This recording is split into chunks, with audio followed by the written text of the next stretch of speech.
Right, so this is Wild Beyond the Witchlight. You're in Hither, which is in Chapter 2, in Downfall. The home, you hope, of the first of the hags. But as you arrive, the first thing you see is some bullywogs who greet you on their little rafts. The whole surrounding area is covered in a thick fog, so you can barely see about 20 feet.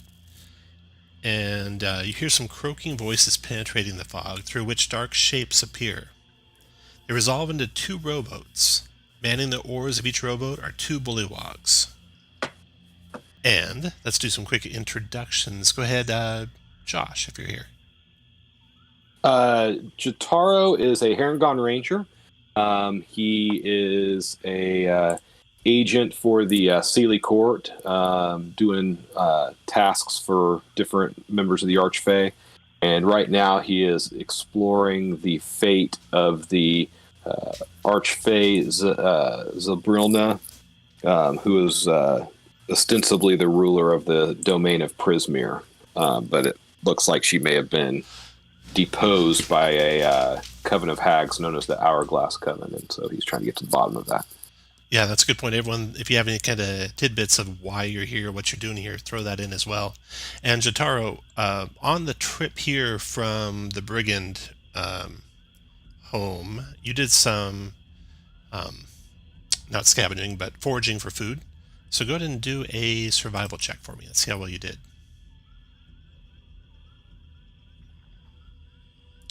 Not the greatest. A 7 on your survival check. Advantage. We're not.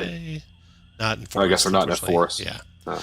Okay. So you didn't get much food. So you guys are coming in here, just surviving off your rations that you have with you. All right. We'll skip to ING in case he's having a fire alarm still. And we'll go to Portia. Sorry, I was responding to. Yeah, I saw. Okay. So Portia is a tall woman with kind of perpetually stony faced with dark hair and green eyes, who up until recently was acting as the fortune teller in the Witchlight Carnival.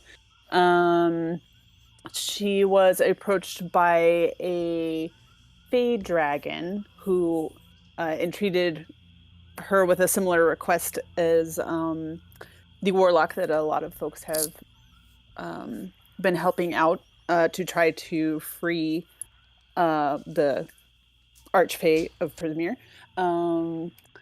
And she has recently boosted her fortune-telling powers with some cool bardic abilities. Yeah, we'll have to get into what all your guys' new abilities are here in a second. We'll do another loop through everyone. Cool. Okay, Big Blue, go ahead. So Big Blue was a young fairy that traveled through with a carnival, was trapped on the other side, and what does any lost soul do but go to the clergy? And that's what Big Blue did to find answers. And talking about answers, Blue bumped into the same mysterious warlock that has asked us to seek, or asked me, and then became a common goal to seek out his patron. So a little bit of an altruistic, but in reality a little bit of a selfish, because I'm looking, or have been looking, to get back to the Feywild, to my roots. So that's Big Blue. Excited, big-eyed, and happy to be here. Okay, Maynard. Yes, Maynard is a halfling actor who grew up in the theater, adopted by a traveling theater troupe. You might remember him in his role as Gus in the Jackanape Chronicles. Thanks to his intensive study of stage fighting, he's now able to apply it to actual fighting in sharp, pointy blades. and his singing features like rakish audacity and fancy footwork. All right, and last but not least, Tiny G. Tiny G's uncle played a cruel trick on him when he hired Bevlorna Brightstraw to turn him into a fairy. And that's the reason why Tiny has hopped back into the Feywild. But Tiny's used to smelling like honey and brownies. It's just kind of something he's gotten used to. But ever since he entered this place, he's had a warm, fuzzy feeling on the inside that he's unsure of what's going to happen the next time he rages. But any random fun kind of quirk can happen. Okay, so speaking of what new things you have, Portia, did you want to use your power right now, or do you want to save it for later? Oh, I was thinking about trying to use it right away. Okay, so if you click your features, Yes. actually, wait, what's going to be Tails? Okay, so there's a button that says Tails-B. If you click it, it will whisper just to you. So go ahead and click it, and you'll see it whisper to you. I should have had it whisper to you and me, so I could see what you rolled, actually. Oh, well, I think I can whisper that to you. Yeah. So yeah, you click that button, and we'll see what you get. Okay. Just change it so it doesn't whisper right now for the next time you use it. So what'd you end up rolling? Did that 2, work? okay. Oh, I can say it out loud. Okay. You can say it out loud. Yeah. Okay, so that one will be for you to affect a target yourself, basically. And it'll have that effect. You can see the effect of it when you want to spend it. And you can't get another one until you spend that one, right? Retain tail, double bestow, or use again, or a short rest comes up. Correct. Okay. And it takes an action to apply it, Yes. and then it would be a bonus action to learn a new one. Yep. Okay.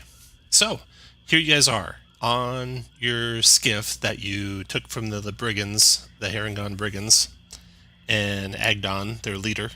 And now you have a couple boats full of frogmen coming your way. And the leader of the frogmen says in Sylvan, in a croaking voice, any of you speak Sylvan? Yes. Maybe. He says in a croaking voice, "Welcome to Downfall, travelers."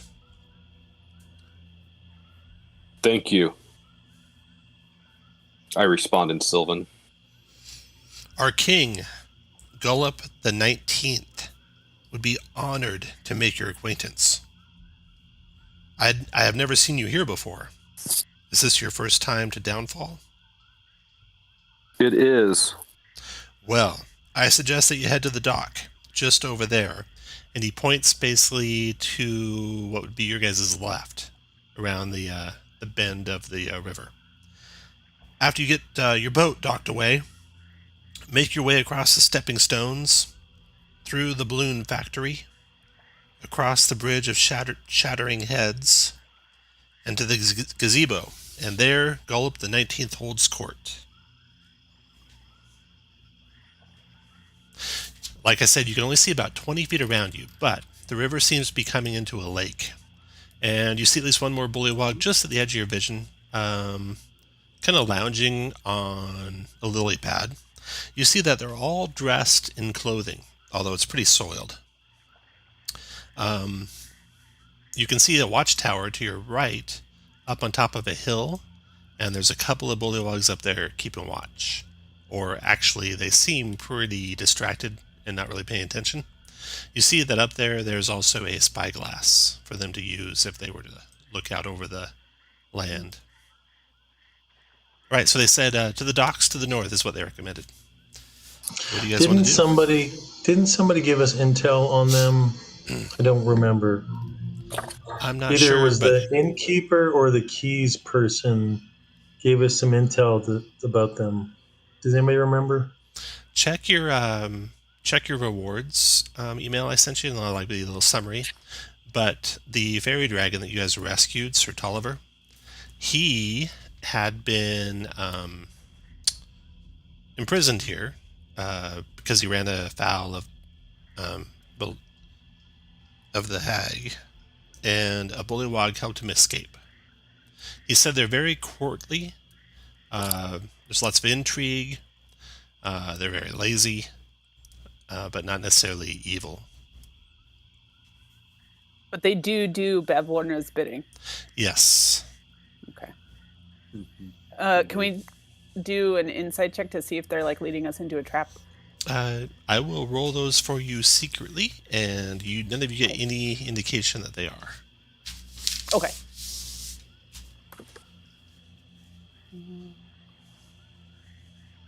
Well, I'm wielding 2 go. Yeah, Right. I mean, it's an end to a means, right? So rowing your boat to the left, around the bend, you come to some docks. And you see more lily pads out here in the lake. There's some boats here on the dock. You guys can dock your boat there. You see some big giant frogs sitting here and just kind of eating flies that go by. You see a couple bullywogs working on a balloon. The balloon is anchored by thick ropes that are tied around wooden posts that are driven deep into the mire. And the bladder expands and sags at irregular intervals as swamp gas fills it before briefly leaking out. There's tears and stuff on the balloon, and the bullywogs are trying to repair it. One of them stands near the top of a ladder and is using a long silver needle and a spool of catgut to sew up one of the openings. And the second bullywog stands on the foot of the ladder and steadies it. These guys are all right here. As you guys take your boat and go past this bullywog on the lily pad, he just kind of waves at you lazily as you go on by. So we'll dock your boat here, and then you guys can head out from there. So if you recall, the bullywog said to go past the balloon across the stepping stones, and it appears there's some stepping stones that direction. Mm-hmm. And what are they're attempting to fix the balloon? Yeah, this is the balloon. And basically it's got some tears in it, and they're trying to sew up the tears.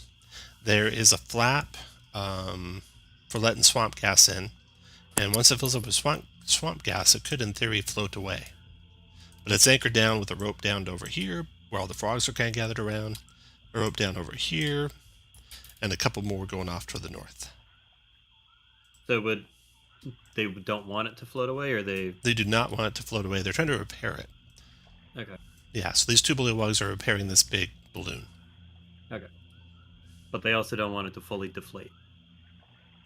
They'd like it to fill up. Yeah, they'd like it to fill up with swamp gas. Okay. It's anchored down, so it's not going to go anywhere. Okay. Perhaps we should try and help them repair it.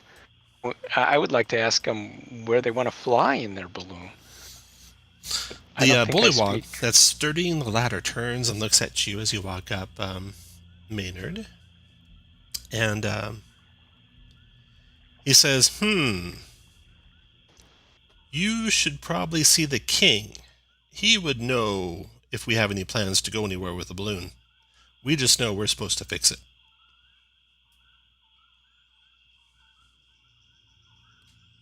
Do they need help reaching any of the spots to fix?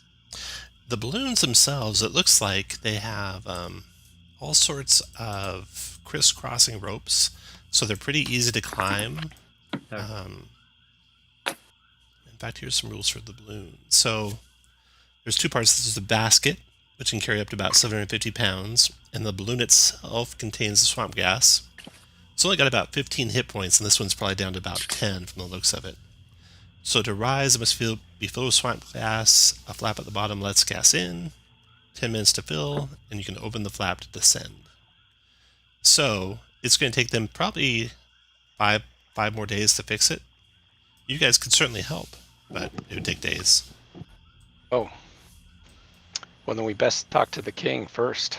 Yes, you should go to the king, says the bullywog on the ground. Mm-hmm. All right, so guys, move you guys over this way, and you got these stepping stones here. to go across.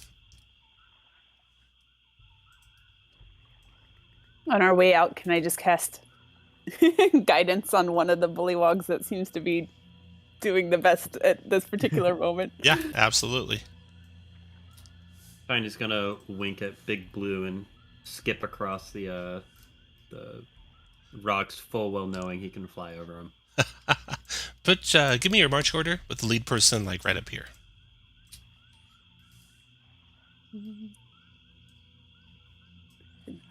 Are the domesticated frogs eyeing us? Yeah, they don't look like they're going to eat you though. Oh, okay, that's what I was geared toward. Is are they going to try to eat us? They could eat you. You think, Big Blue? You're a little nervous, but they don't go after you. Okay. Well, you look uncomfortably like a fly with You those do. wings and whatnot. Yeah. I mean, I taste like an afternoon delight. So. Jotaro, you step on the stone there, and when you do, you get a grumbling voice, very, very deep. It makes your chest cavity kind of rumble a little bit as it talks, and it says, "I am offended you would use me as a stepping stone." Oops. And you can see when you kind of leap back off of them that it rises up, and it is some sort of rock-like elemental creature. I did not mean to cause offense. Go ahead and make a persuasion check, Jotaro. Before you do, though, anyone want to give him a quick guidance on that? I can now. I pat Jotaro's shoulder, and actually a little like ephemeral spirit that looks like the philanthropist card seems to drape over him. Don't worry, you got this. Okay, Jotaro, All right. make a persuasion check. Ooh. Ooh, nice, 20.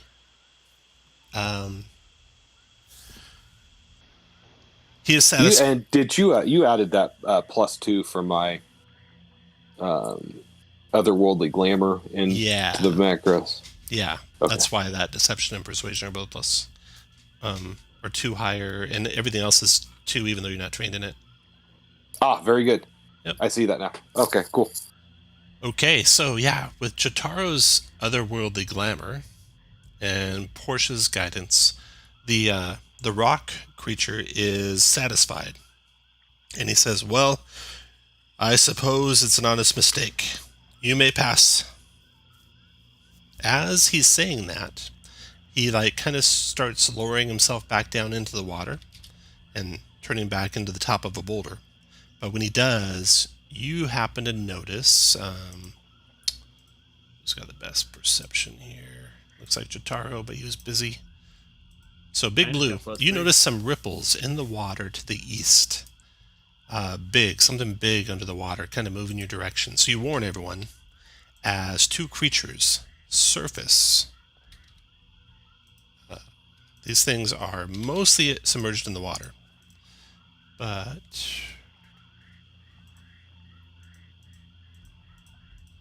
they come to there, and they immediately attack you. So roll initiative, everyone. Oh.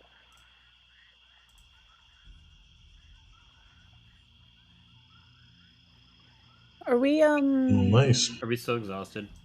Yeah, did we go through enough short rests during the last one? Yeah, that let's move just it? drop that. We'll see you had enough rest to not be exhausted anymore. Final.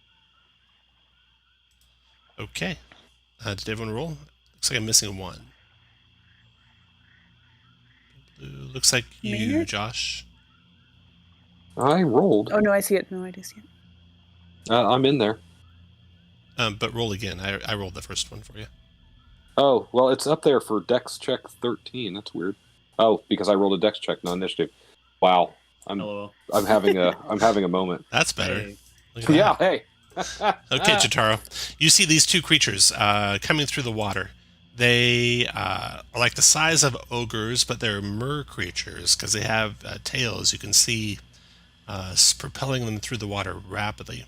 They're raising up to hurl toward you harpoon-like weapons. And it looks like there's ropes attached to them. They might pull you under the water if they get a hold of you. Well, I'm not going to be okay with that. So, Let's go ahead and Hunter's Mark as a bonus action, the north one. And then I will shoot him with my longbow, hopefully. 24 for 11. Oh, no, sorry, 24 for 15. 15, okay. After Jotaro. And then I'm going to move. Is it, that's my, what's it called? Dreadful Strike. Yep, nice. Yeah. Is it difficult terrain to move across these boulders? It is, yeah. Count the ground around you, difficult terrain. 1, 2, and stay near 3, boulders. 4. Okay, 5, Portia, 6. your turn. Okay. Let's see here. Sorry, I was thinking about too many things I didn't decide in advance. I guess they're still farther than 10 feet away right now. From you, they're 20 feet is the close one. Okay.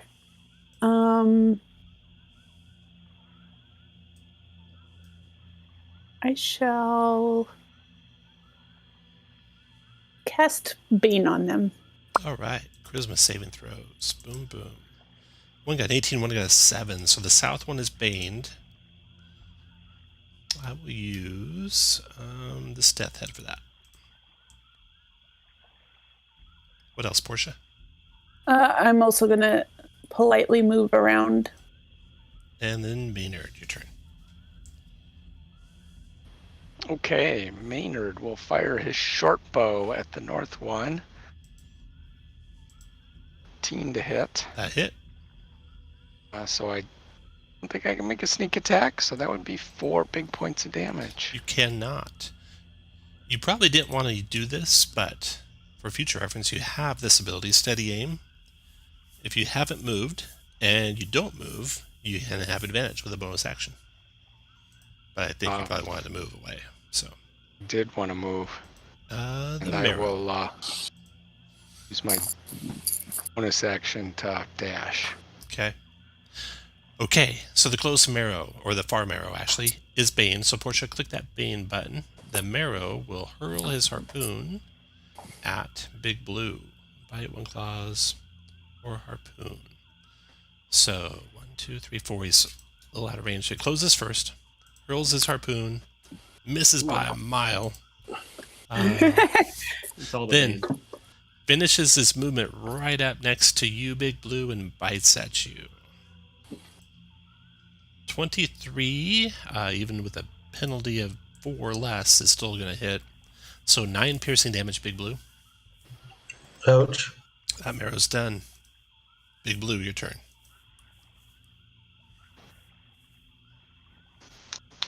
I'm gonna do. I'm gonna do the bond between Totaro and Maynard. Also, I'll roll that. So you have it. And just because it's new and I've never ever had it, I'm gonna spiritual weapon. Right next to me, so I'm gonna bring it out. Do you have a stock one you could offer me, Tom? I do. Go ahead and hit your button to do your attack. I will pull it out. It's in the spells section, spell-spiritual weapon for future reference. All right, your 10 to hit is not enough. Put the weapon where you want. All done, Big Blue? Yeah. I wonder. Yeah, I'm gonna move, so I'm gonna take a the opportunity attack. Okay. Or elicit an opportunity attack. Go to move your first square.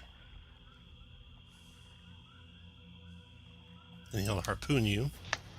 22 hits. He does 13 piercing damage to you. Ouchie. And he pulls you back. Oh, strength contest. So he'll make a strength check. Ooh, he only got a 5. You beat him. You don't get pulled back nice. in.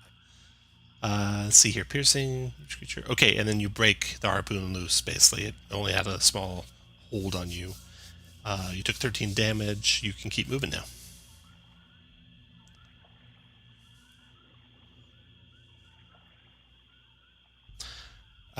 So spiritual weapon was actually a bonus action to cast, so you haven't used your action yet. It was the bond between Maynard bond, and right. yeah. Okay, Tiny. All right. Gonna move up to the Baned fella over here. Yeah, we're just gonna I think that attack him with. you can fly. Yeah, you can fly. Yeah, I'm just gonna fly like Okay. over the surface of the water, and I'm just gonna two-hand battle axe. Boom. Is a 16 hit Yeah. for big 11 damage. Nice. Here's me. After Tiny, the second marrow goes. The first marrow says something to the second one in Abyssal. Does anyone speak Abyssal? Ooh. I do speak Abyssal. He says, "Kill that witch. She has ensorcelled me." Good. He's coming What? for you. Mm. This one comes to here. Actually, it'll come to here. Harpoon, Portia. 15 is a hit on Portia for 16 piercing damage. He tries to yank you into the water, Portia. Got to beat a 15 strength check. Okie dokie. So he Nope. pulls you into the water. You splash in the muck. And then he bites you. But a 12 is a miss. Oh, but you're in the water now. Let's see here. What does water do? Underwater. You don't grant advantage or anything, but you can see there what your disadvantages are. Okay. That is it. He's done. That round is over. And Jotaro, your turn. I will longbow shoot the one right next to Portia. Okay. It's going to be a 22 for, well, that's only 9. 9. Got it. And I'm going to move. I don't think there's any other bonus things I'm going to do this time around. So, I need to put them concentrating though. Oh, yeah, Portia, you are concentrating, and you just took a bunch of damage. Oh, so sure. make a concentration check, DC 10. No problem. Got it. After Jotaro comes Portia. Your turn, Portia. Can I climb onto this lily pad? Yes. Okay. It looks like it can support about 250 pounds, so as long as you're not over 250, you're good. I think I'm okay. Okay, well, since this one got all up in my business, I'm gonna fire off that Tale of the Duelist. Oh, nice. Okay. So, click your token and click Tail Renowned Duelist. There you go. 17 is a hit for 2 times your Bardic Inspiration dice, so 2 4s you rolled, plus your Wisdom mod or your Charisma mod, so 11 total damage force. Okay. And that was a bonus, right? No, it was an action. No, that's my An action. All right. After Portia, Maynard. Okay, Maynard will fire his short bow. Oh, sorry, again. Portia, you have more? Sorry, I did. Does that? Well, I guess. Does that ability count then as a spell, and I could not do another spell No, as a you bonus can do action? another spell. You can do a spell. Okay, I'm gonna healing word myself. Got it. Now, Maynard, go ahead. All right. That you.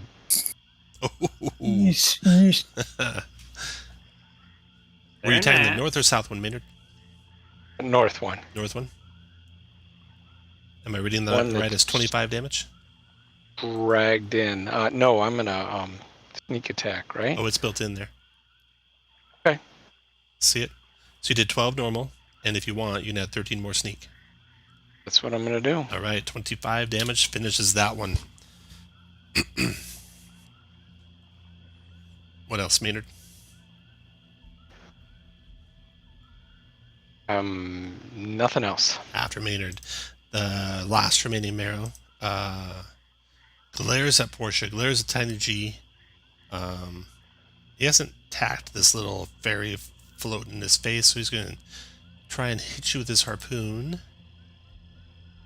17, Tiny G.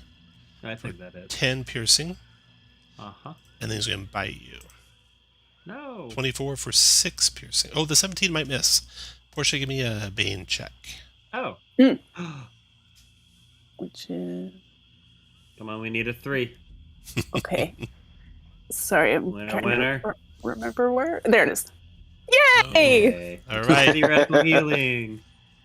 So you were hit but- the second time, though, for 6, so you could add 4 points back, basically. Seeing that you are resistant to that, Portia's magic's still working against him, he is going to retreat. He moves to here, provoking Tiny G. Aye, buddy. Yeah, don't go too far away from here. 15 hit That does. for 9. 9. And then he dives under the water, out of sight. Unless you guys want to follow him in, he's gone. Stay out. Your boulder friend does not come back at all. He just stays in boulder form. You look over at the bullywogs. You can't really see that far because it's all covered in fog. But all of a sudden, you see a couple bullywogs come running down the path.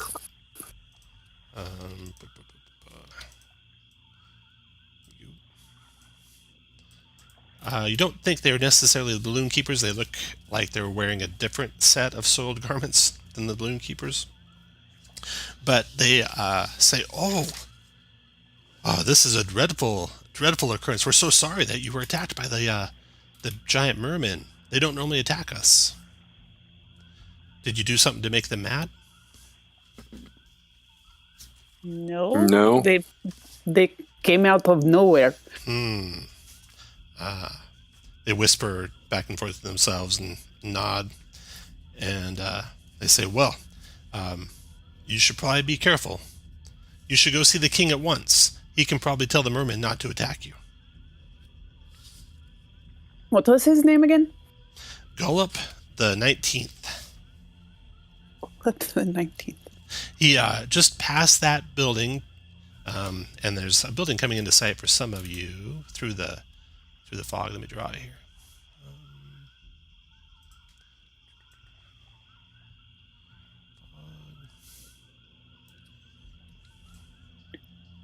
So you can see the edge of this building over here.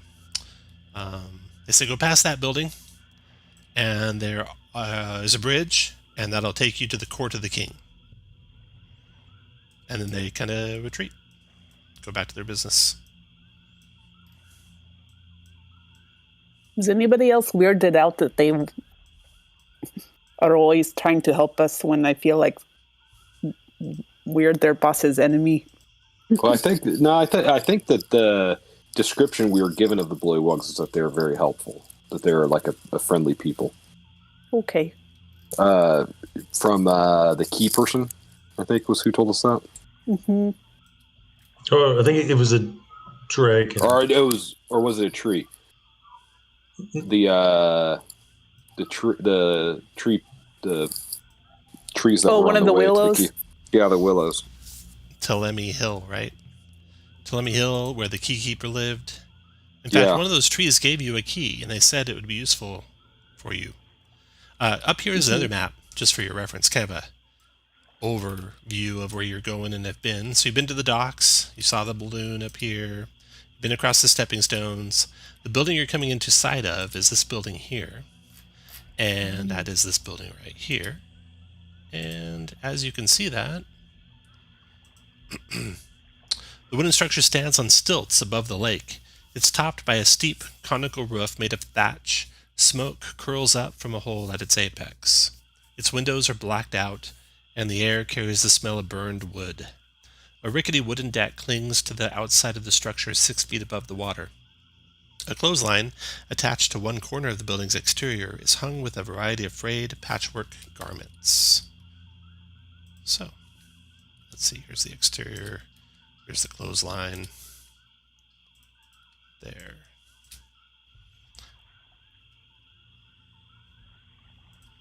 So, what do you guys want to do?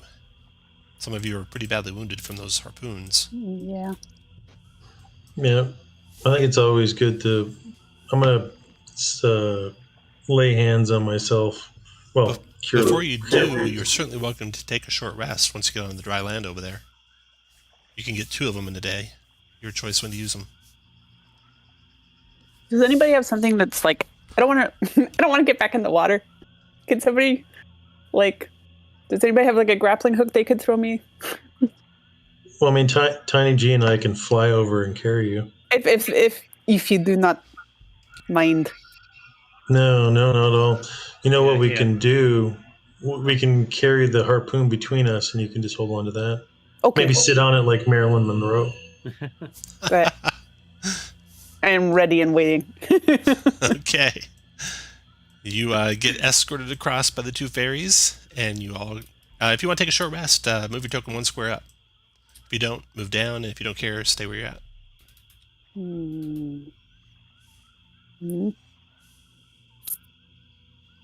Looks like the vote's 2-1, so short rest it is. Okay. Go ahead and spend your hit dice. You guys kind of gather around there in the fog, inside to the stepping stones and the river, or the lake. Bullywogs come now and then and say repeatedly that you should go see the king. None of them are belligerent about it, though, and none of them really answer any questions that you have in general. They just always defer to their king.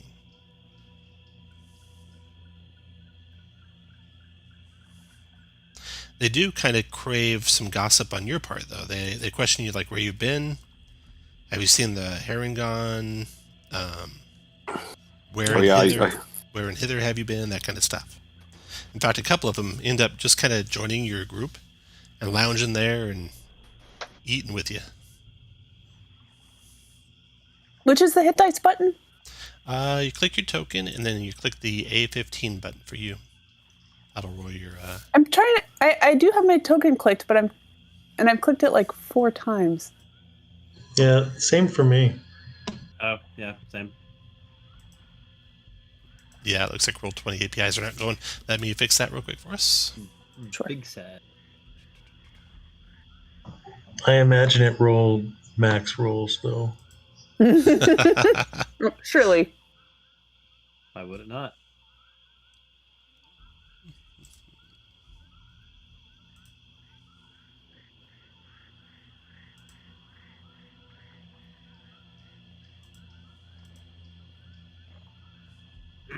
Do I have Song of Rest yet? Yeah, so. You do. Level 3, yeah. You do. There it is. There. The macros are working again. Go ahead and hit your hit die buttons. There you go. Again, you get to see all the rolls, but you don't have to use all the rolls. Just use as many as you want. If you don't use all of them and you do it again, you start from the left and go right. Oh, that's interesting. I kind of am starting to do that with most man macros, where you get to see everything at a time. Like Maynard, you notice you see your sneak attack before you decide if you want to use it. Oh, interesting. And the Song of Rest has a full 6 bonus? That's a D6, and you rolled a 6. Or no, you rolled a 4. So it's 4 bonus. Oh. Well, I think... Does it look like I did it twice to anybody else? I did it once. Oh, yeah, okay. Time. I was just testing it. Okay, gotcha. Oh, and same for Jotaro. So Jotaro, when you want to use your Dreadful Strike or not, you get to see what it is before you decide to use it. I figure it doesn't really matter that much. I mean, not very often when you say, "Oh, I'm going to save it." Yeah, no, I'll never save it. And if Maynard, you want to crit fish every now and then, that's cool with me. Okay, you finish your rest there, and you press on. So you can, it looks like, skirt around the outside of this building, but you can go inside and check it out if you want. Which would you like to do? I think we should just go inside. They're annoying me at this juncture. Well, put your 2 lead guys right here, and the rest of you in order behind them. From the way that you described this building, is that enough of an indication for us to understand like what its purpose is? They said it was the balloon building. The balloon building. Yeah. Okay. And it looks like it's burned out. So put your lead guy up here, put everyone else behind him, and inside the building, I'll show you what you see.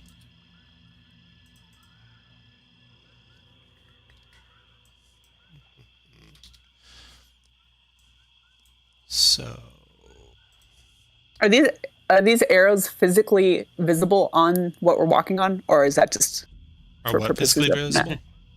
These white arrows that are on like the stairs or this ramp. Oh no, that just indicates what's up. Okay, gotcha. The room is a that's cute. charred mess. There's hazy smoke hanging over scattered piles of burned and broken shelves, intermixed with whatever the shelves contained. Wisps of smoke snake into the air from several spots where smoldering wreckage threatens to ignite. There's a low workbench, the only piece of undamaged furniture in the room, and it has 3 wooden buckets on it. The low workbench is right here, we'll say. So the buckets are over there. 2 of them are filled with water. There's a distressed bullywog, this guy right here, in the leather smock, and he scurries around the room with a bucket of water, whose contents spill out over the sides of in his haste. He says, "Please help, hurry!" And with that, you see a coal come bouncing out from underneath some furniture, and it seems almost like it's animated. So roll initiative, everyone.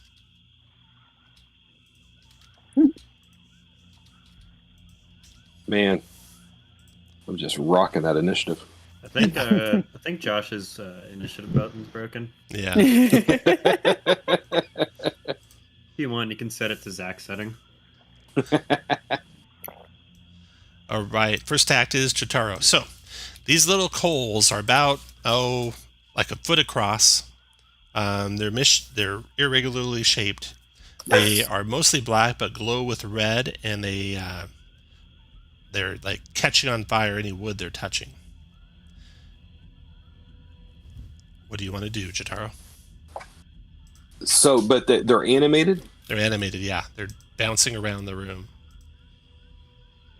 These lanterns that I'm putting out here, those are actually buckets of water. Just for reference. Oh, well. That's what I'm going to do. 1, 2, 3 to there.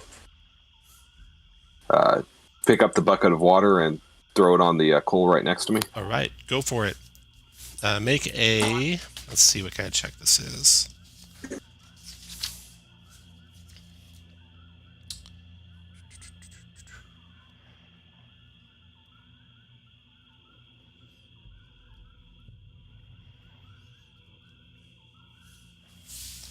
Make a dex check. Just a straight dex check. 10. The thing jumps out of the way. The water spills across the ground, and that was a miss. The things look to be really quick. It appears you might need to make an 18 to hit them, actually. That's how fast they are. And anything else, Chitaro?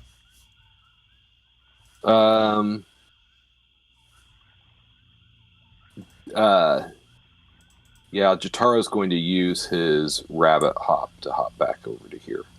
No, he's not. He'll stay right there. He'll right there? Actually, Portia. yeah, he'll move some more because Okay. he has some more movement. Move to there. Your turn, Portia. Is it completely unreasonable to attempt to do anything with prestidigitation snuffing out of a small campfire? You can try that and see if it works. Okay. I'll come in here, and I think prestidigitation could maybe reach this one. That's a good question. What is the prestidigitation? 10 feet? 10 That's actually a 10 feet? wall between you and that one. Oh, okay. Sorry, I thought it was more of a like balcony looking over. Okay. Where was I? Here. I'll come here then. And attempt to do the one Jotaro's. All right. Make a charisma check. Make an arcana check, actually. Sure. So that's intelligence. That also has no effect. Probably also need an 18 on that check. Okay. That's Portia. Maynard. Okay, I'm going to sprint in the room. And then I'm going to 4, 5. Can I move past the sparks through their space? They're tiny, but you're only small, so you cannot be in the same space as them, no. Okay. I'm gonna guess I'll move over here. Okay. Up the get a water All and right. try and Make a dex check. douse one of these sparks. Boom. Nice. You're halfling luck. Guided your hand there, and you put one of them out. I was like, how'd you roll a 1 with a 19? Actually, Scared me. you don't automatically put it out. Roll a d6 for me, just straight d6. Okay, coming up. Boom. 5. Take that. Nice. Almost put it out. It's only got one hit point left. And that water's gone. So now you're out of water. Maynard's done. Bullywog, he's got his water. He's going to try and dump it on there. Dex check. So close. He misses it, though. And now you're all out of water. He's done. Then the coals go. So That's how I'm going to use my remaining movement to try and move with the bucket closer to the door. Okay. Or with the empty bucket, right? Yeah. I should put one more empty bucket there. Copy there. He's got an empty one as well. Okay. Now, the coals. So this coal attacks you, Jotaro. A 12's a miss. And then this coal bounces over here. It attacks Maynard.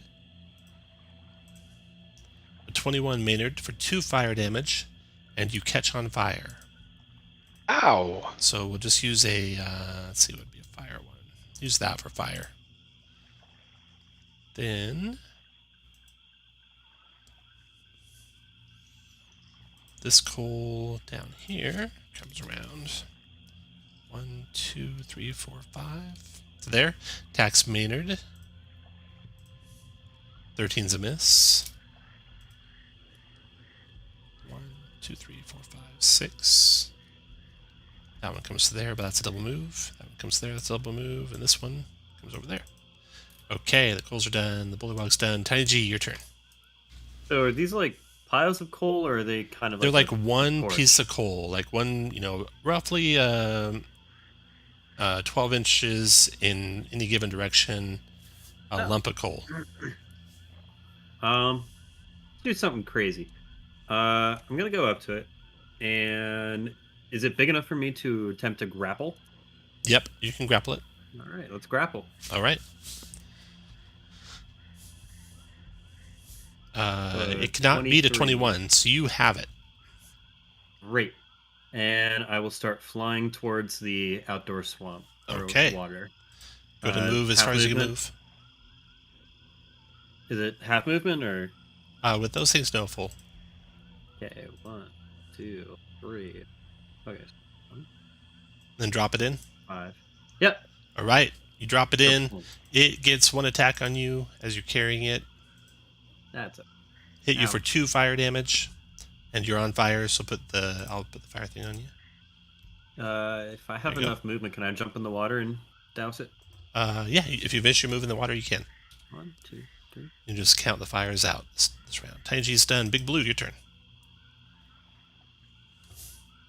All right, I'm going to use my last bond of this rest and give it to Portia and myself, and I will just move out of the doorway so people can get past me. After you, rounds over. Jotaro, your turn.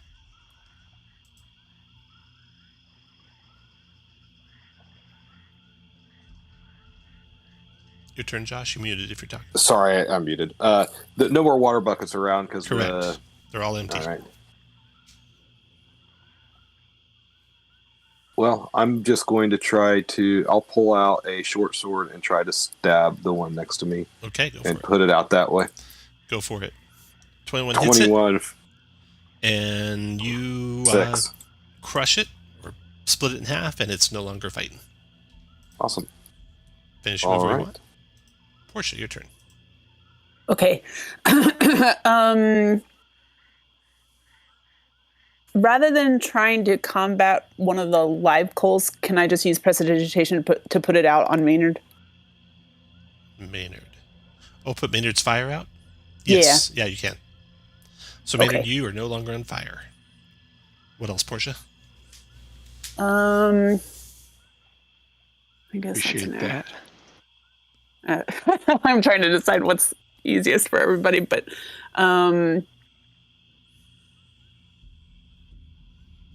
That's it for the time being. Maynard. Let me just move.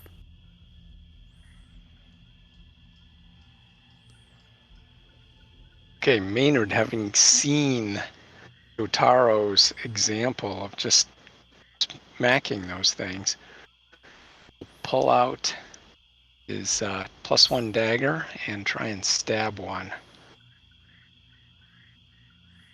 That's a hit. 6 points of magic piercing finishes it.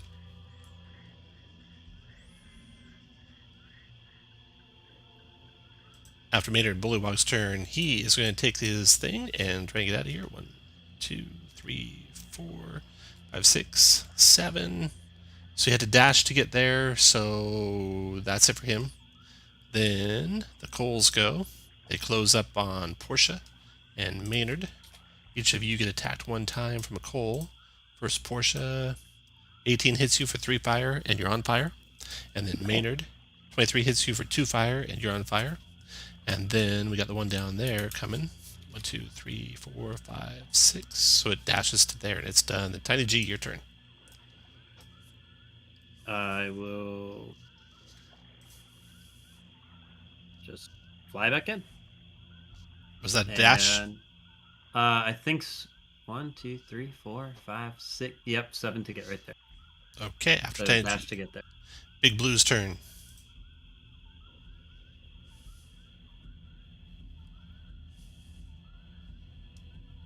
There's the button. I'm going to try to do Druidcraft like she did that other spell that I can't pronounce. Prestidigitation. That's why they made you a druid. That's right. Predict weather, flower blossom, 5-foot cube, falling leaves, wind puff, small Fourth clause. light, snuff, candle towards small campfire. Okay. So you're going to try and put it out on one of the two, Maynard or Portia?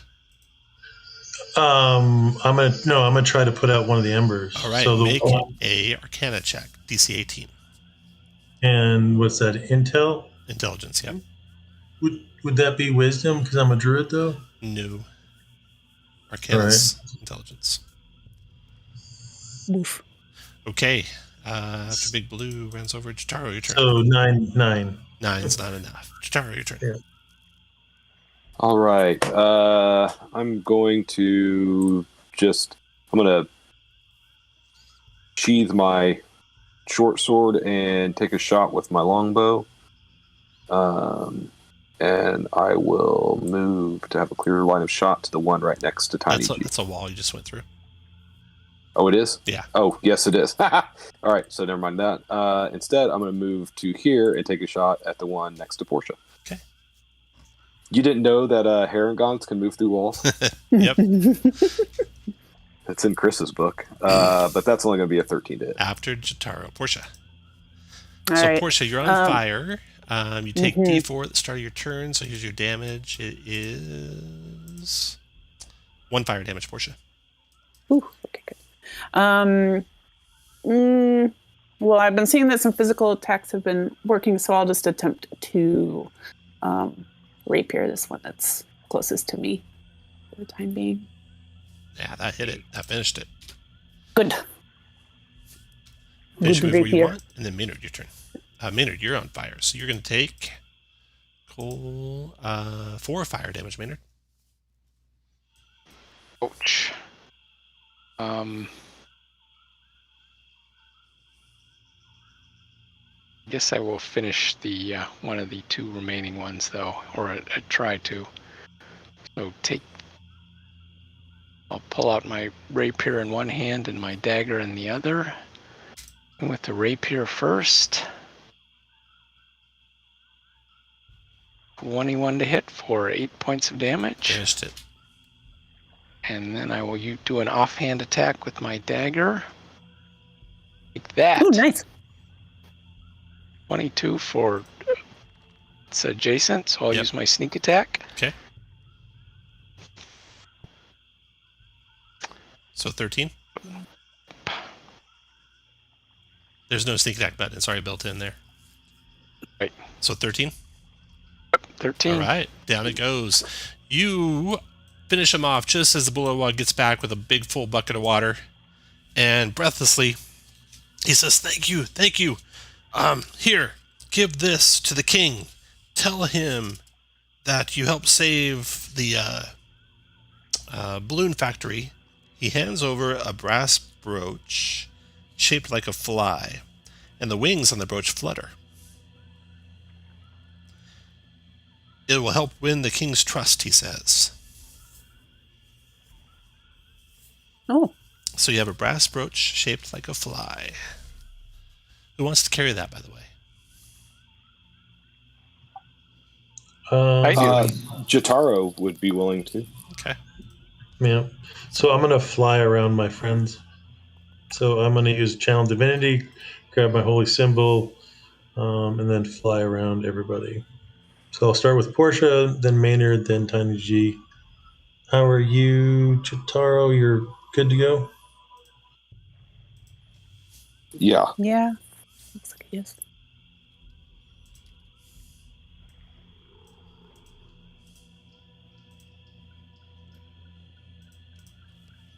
Which order was it again? Portia, Okay. Maynard, and then Tiny G. Thank you. That's a lot of hit Thank you. points. Oops. Wait. Can't go over my Good max. stuff. Okay. So, this bullywog introduces himself to you as Duke Ikrind. And you are great heroes. He gives you the brooch. And he tells you across the bridge of the Chattering Heads, you will find the king.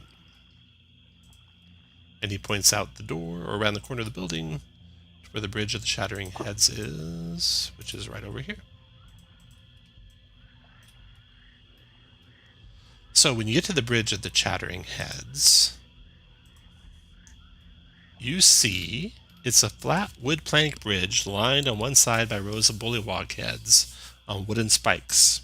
And at the center of the bridge, there's a small figure sitting with its feet dangling over one side. It is talking to itself in bemoaned tones. But then the severed bullywog heads nearby erupt in a cacophony of voices, some indignant, others sympathetic. A few in a more distant row yell, "What? I couldn't hear what they said."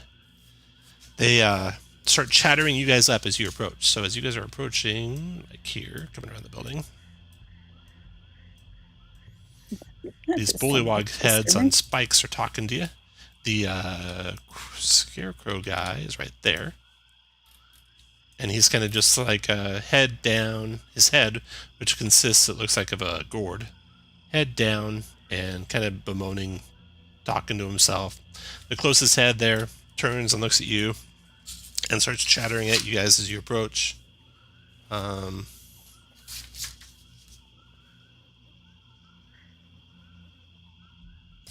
They say, "Past this bridge is the current king, Gullop the 19th. He's no good," one of them says. Another one says, "He's weak. I've heard rumors of another coup in the works," says another. And they all start introducing themselves. It seems that they are all former monarchs who were disposed or killed by usurpers. Some of them betrayed by others whose rotting heads are sitting beside them even. What do you guys want? You want to converse with them or talk to Clapper or anything like that? So are you all Gullop the 18th and the 17th and the 16th, etc.? "I am the 14th, says one of them. "The rest of them are gone." Another guy says that he is...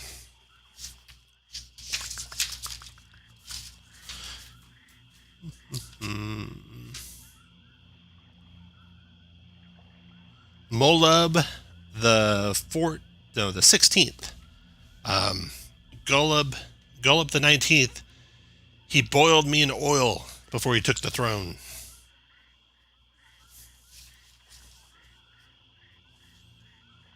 How did you not suspect when you got in the oil that somebody was going to do that to you? Well, it kind of got hot real gradually, so I didn't notice. Oh man. How is it that you are able to talk? Maybe it has to do with that Bavlorna. Wow. Who's Beth Lorna? Ah, she is the hag who lives in the cottage. And he kind of makes eyes towards the south. The hag who lives in the cottage. She's a distrustful shut-in. Another one says she hates her sisters, especially Scabatha Nightshade. Another one says she's got a pool in her cottage. It's very important to her. She spends a lot of time bathing in it.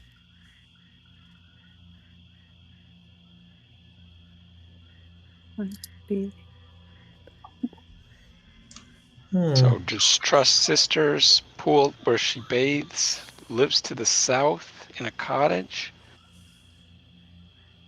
About this time, the Scarecrow notices you guys all talk into the heads, and he gets up. He rises to his full height of 3 feet tall, so about the same size as Tiny and Big Blue. And you can see he carries a sackcloth sack.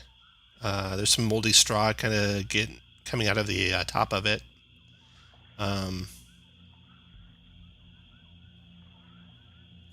He says, my name is Clapperclaw. What is your name?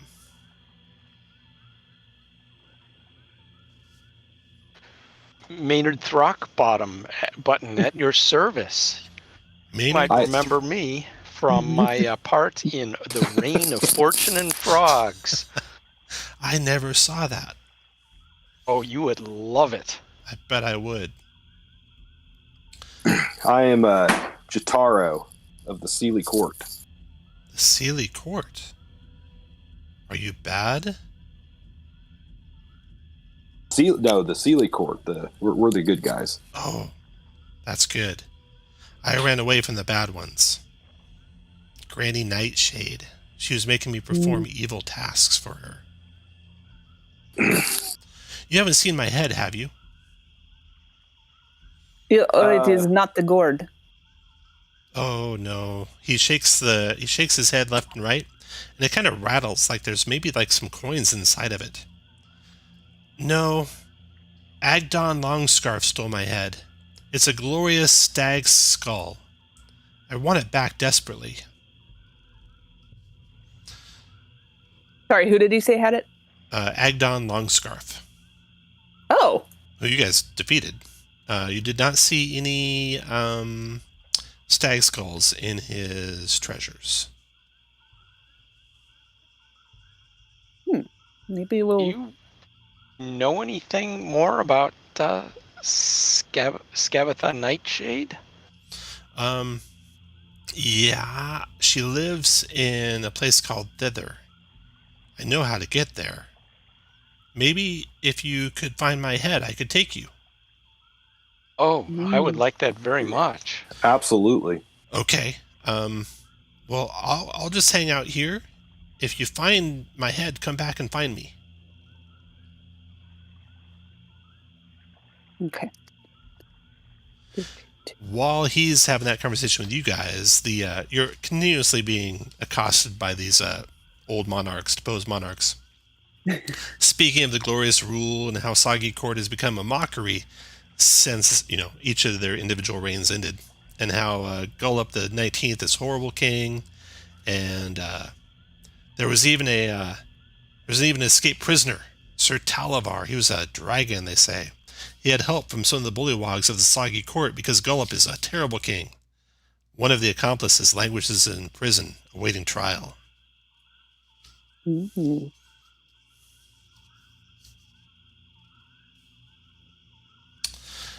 And they don't have anything more to add except for verbally accosting you nonstop.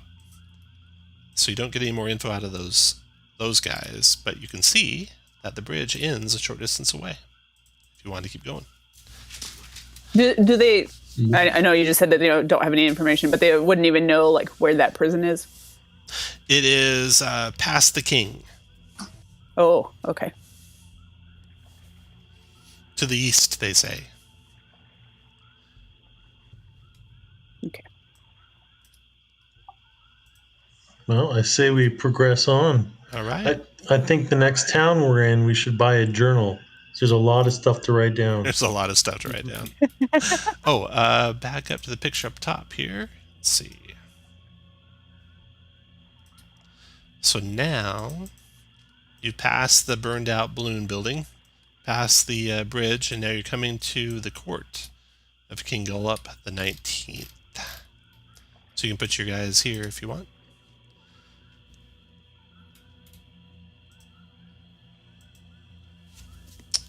A grand marble gazebo awaits you.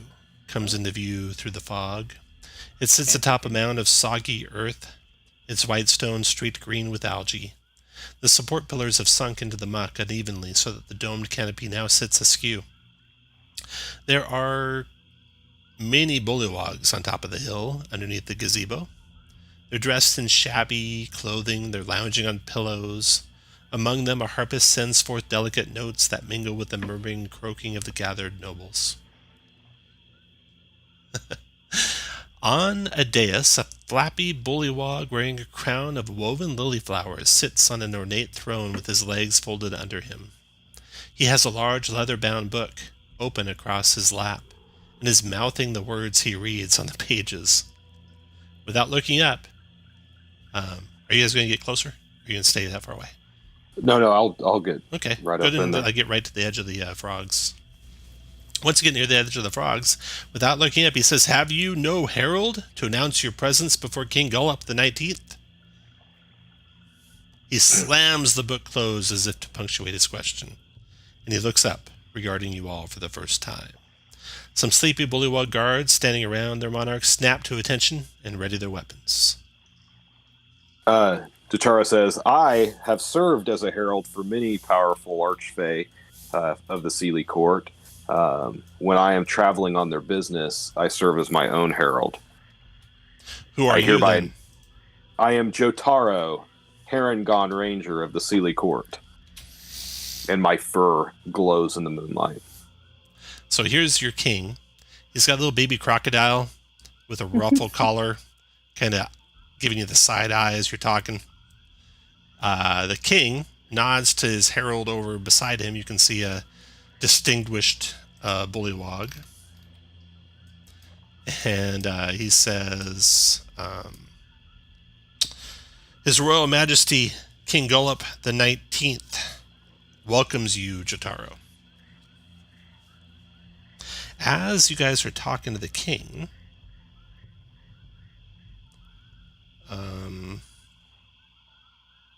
and the king starts addressing you, welcoming you to Downfall, and telling you that you need to become members of the court, and that you can travel to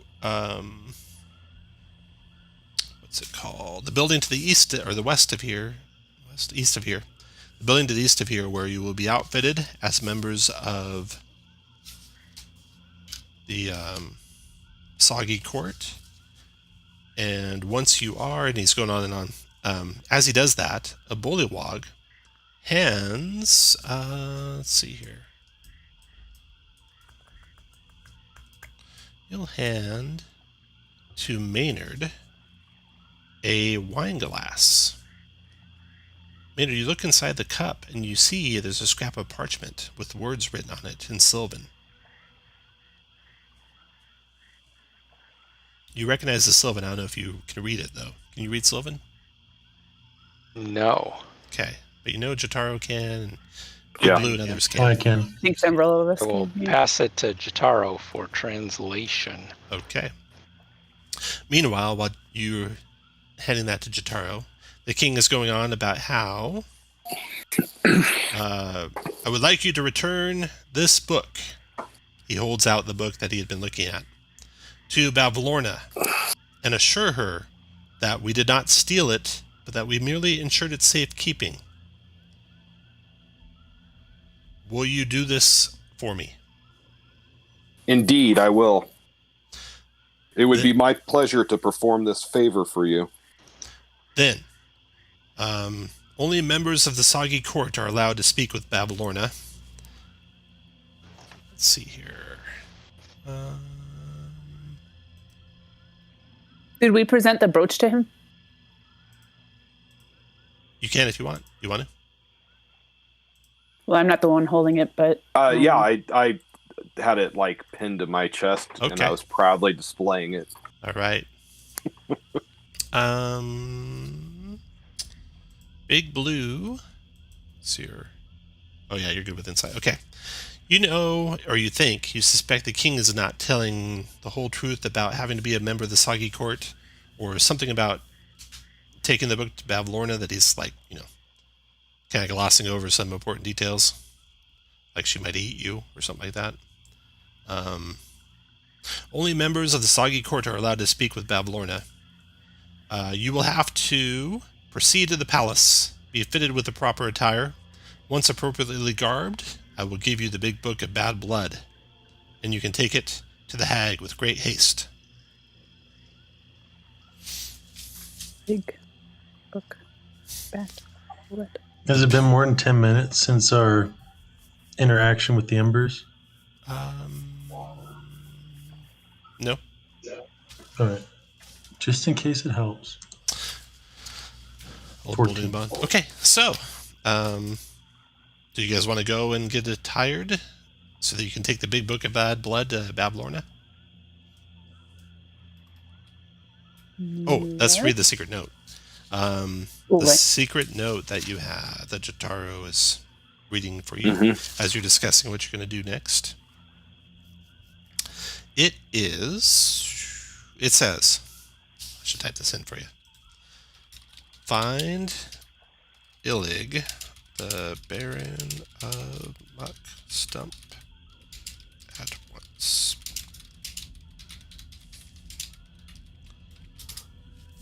Find Illig, the Baron of Muck Stump, at once. The revolution lives.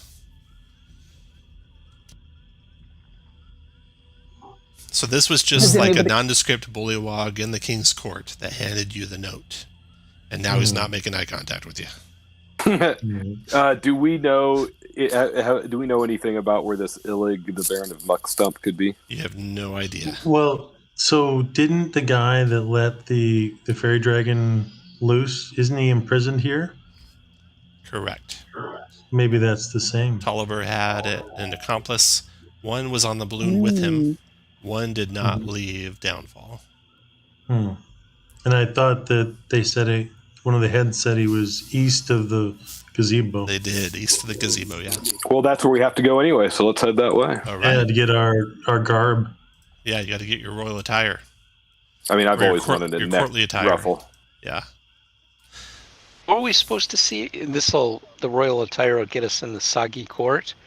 Yeah, you need to go to the palace, which is evidently on the next piece of land. And then once you get to the palace, you need to get fitted for the attire so that you can become members of the Soggy Court. And once you're members of the Soggy Court, you come back to the king. He gives you the big book of bad blood to give to Bavlorna. And to assure her that they were just keeping it safe. The ever-perceptive Jotaro thinks that part of this is not on the up and up. The ever-perceptive Big Blue. Yeah. Blue. Got it. Definitely the king was not... Definitely the king knew more he was not imparting.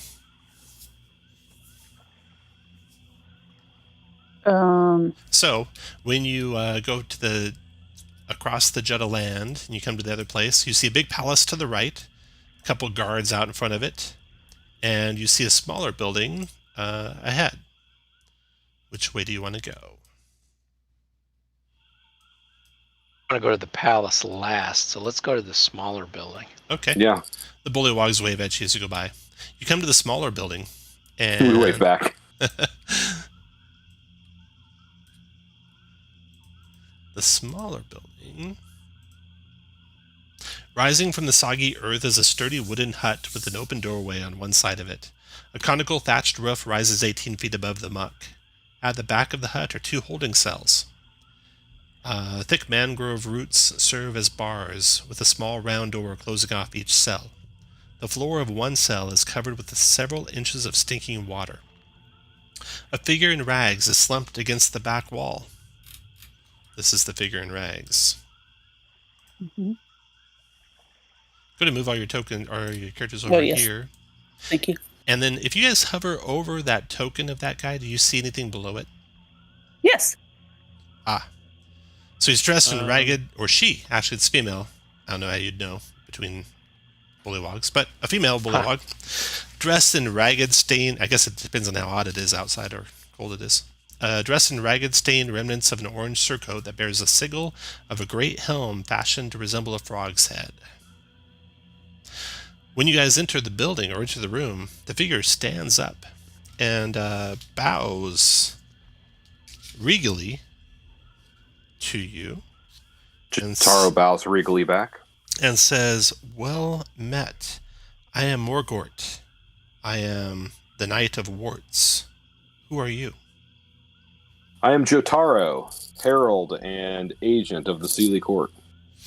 "Ah, well met, Jotaro. What brings you here?"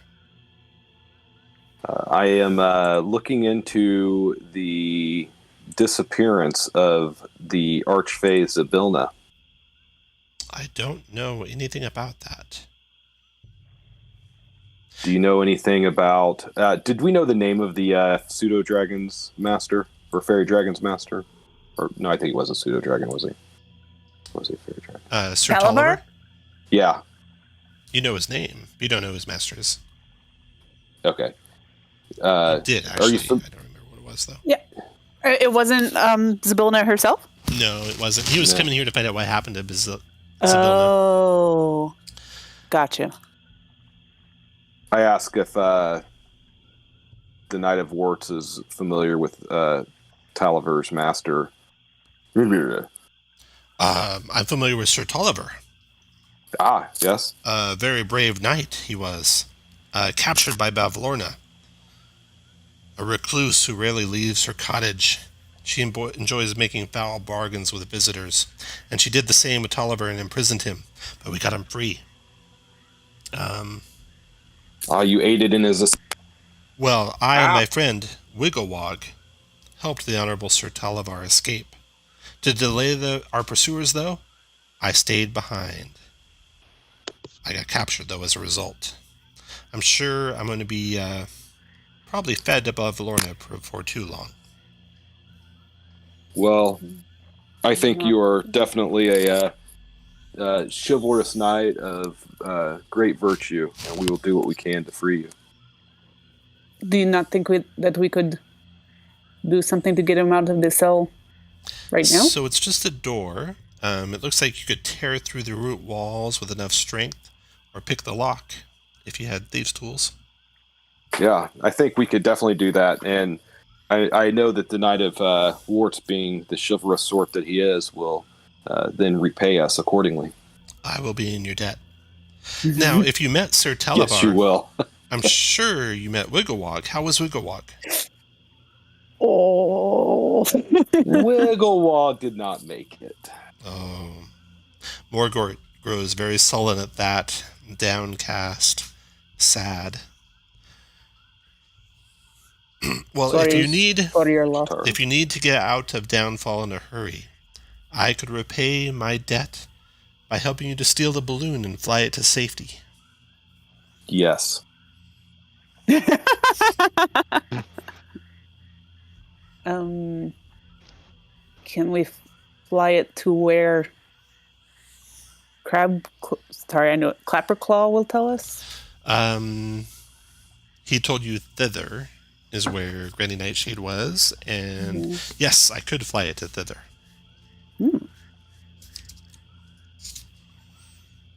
It's all coming up Millhouse. Mm-hmm. So you're going to try and get Morgort out? Absolutely. Okay. Anyone good at picking locks? I would assume that our thief is. We all attempt turned to that. Maynard. Oh, yeah. Maynard, you Maynard, spring the door. No problem.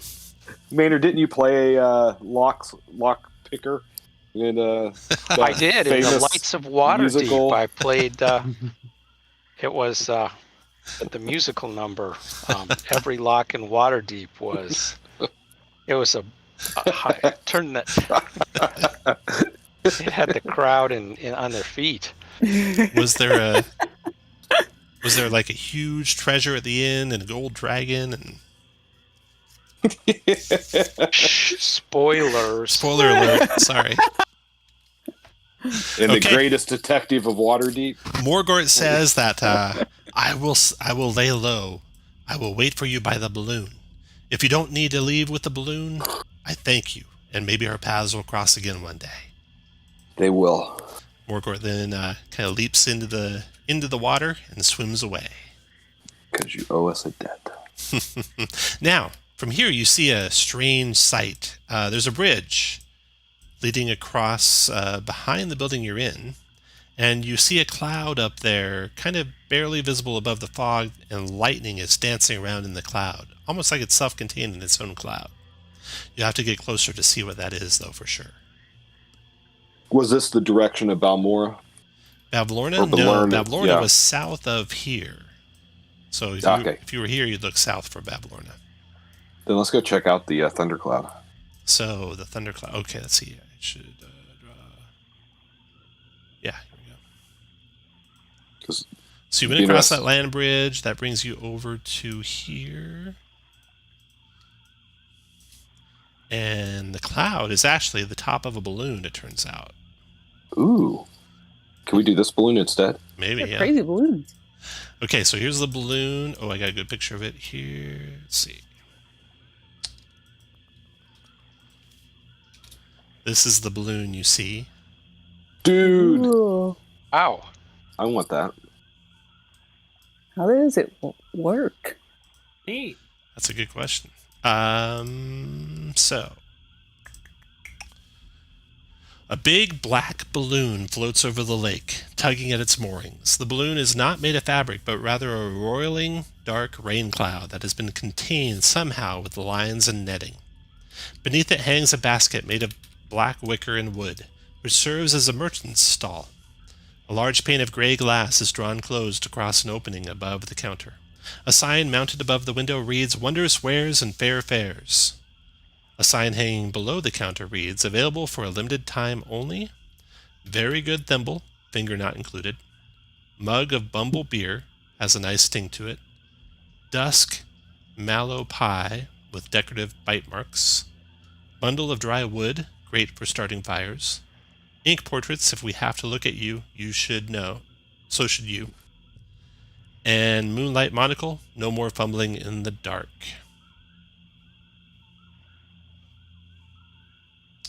How much is the moonlight monocle?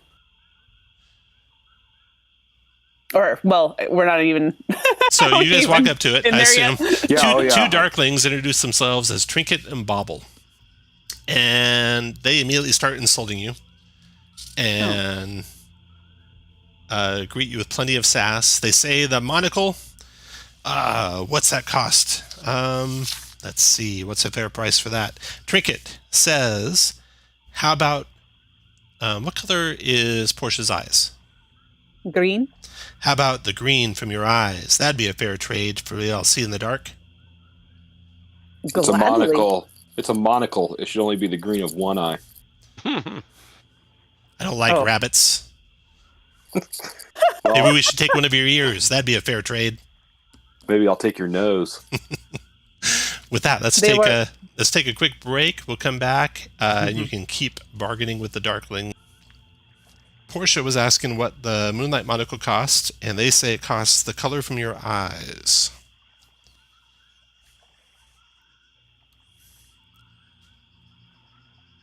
And Jotaro pointed out, since it's a monocle, it should only be the color from one eye. Right. And they pointed out maybe I should take one of your ears. And I pointed out that maybe I should take one of their noses. Did you want to buy something, Rabbit Man? They say. I was also kind of interested in that monocle, but tell me a little bit about the very good thimble. Well, there's no finger included. Well, that definitely decreases the price. I wouldn't say that. Let's see. I could take the rhythm in your step to payment. What does this thimble do? It's a very good thimble. Well, most very good thimbles that I have seen in my travels provide some truly extraordinary abilities. Well, this one's very good. This one's... I find this doubtful. I find you doubtful.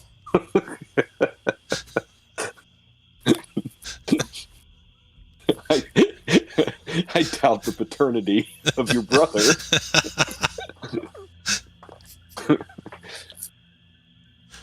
Would it be too suspicious if I just sat down and ritualistically started detecting magic? Or would that be cheating? No, I think Jotaro could keep him busy. All right. So I would just float in air and ritualistically detect magic. There is magic in the balloon, obviously. And the eyepiece is magical. The Moonlight Monocle has transmutation magic. Nothing else does. Everything else is just non-magic. All right. I'll pass it on to my compatriots. So you can buy the Moonlight Monocle for the color in one of your eyes. One of yours, guys, both eyes. He looks at Jotaro when he says that. That's not what I heard. I'll give you the color in my left eye.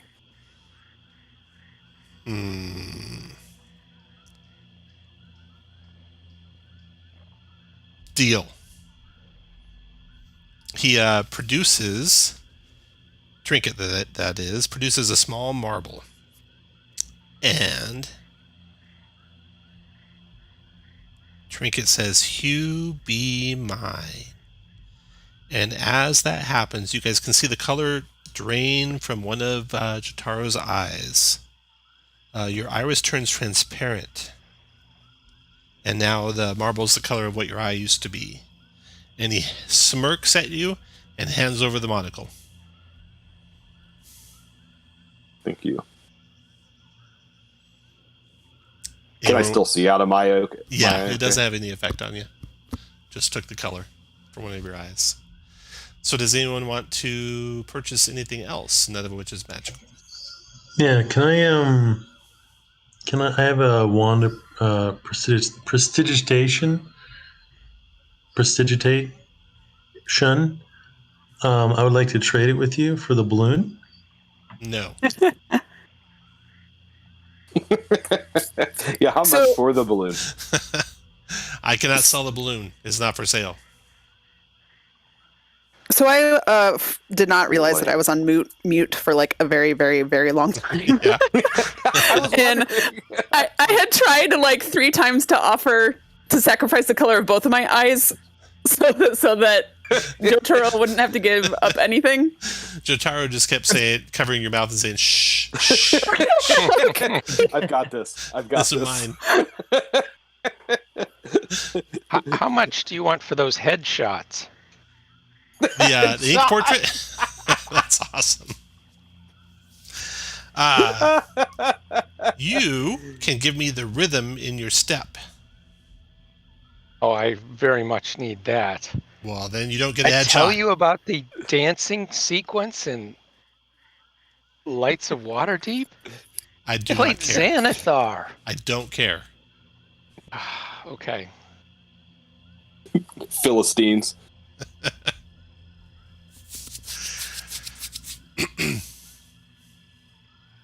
And Tom, just to make sure that I'm clear on the rules, did you in the last email that you sent out, did you say that technically any of us could have taken that +1 dagger? Yeah. Like multiple people could have taken the +1 dagger? That is correct. And all But of if we you had can that- all of you can take this monocle, which is going to turn out to be Goggles of Night. Okay, gotcha. So you'll be able to see Nice. Goggles or goggles? the Goggle of Night. Okay. But in the next adventure, we'd have to pick between those two. Yeah. Okay, gotcha. So while Maynard's kind of dejected, you notice Big Blue, that Bauble is actually drawing Maynard's headshot and giggling as he's doing it because Maynard looks all downtrodden.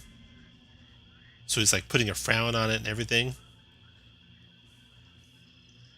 And as you're getting ready to leave, he says, "Hey, I got your portrait for you." And he slides it across the counter for Maynard. Oh, that looks rather petulant. They laugh. It will and help giggle. you. It'll help you get roles in a really dramatic plays. Yeah. That Like, is a Can fair I- point. like, have you ever been in any like sparkly vampire plays? You can do that now. Vampire plays. Oh, I missed out on that role. You're right. It could help project a proper brooding and heft to my casting. All right. Can I offer to draw a portrait of them in exchange for the dry wood?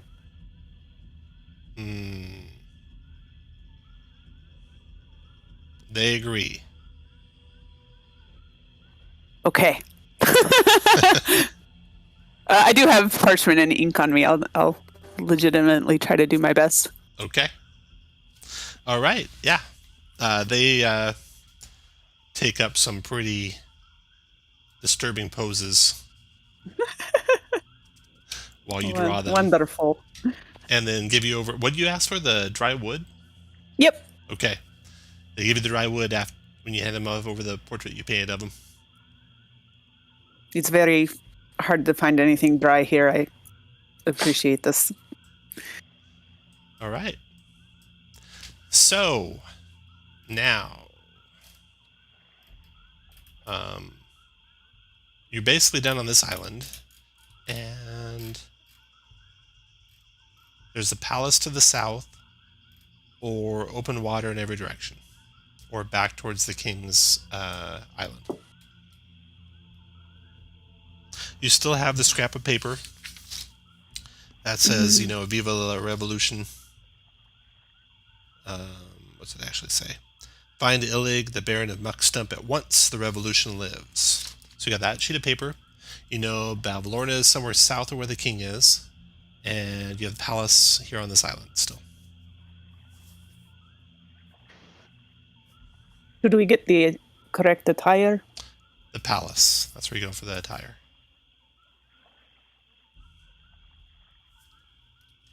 Yeah, I'm legitimately asking if people want to do that. Oh, yeah, of course. All right, to the palace you go. You are led into the palace. There's a couple of bullywugs and a big crocodile guarding the front doors of the palace. Inside the place, let's see here.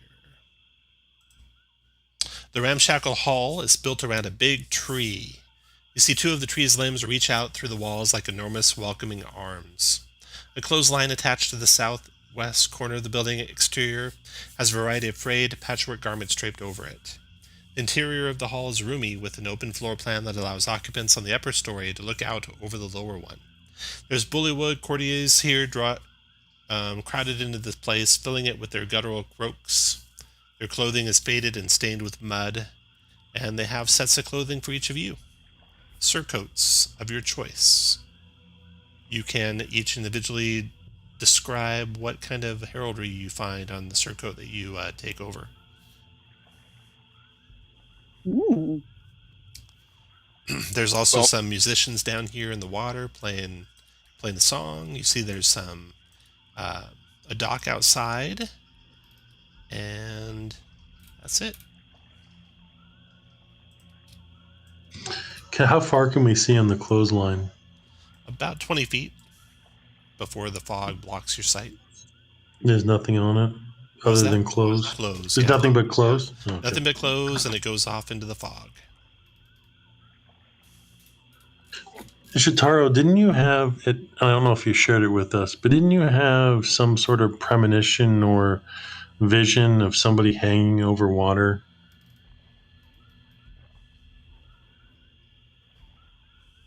Oh, can you guys hear me? I hear you. Yeah. Josh is muted. Okay. I don't know if he's talking. Yeah.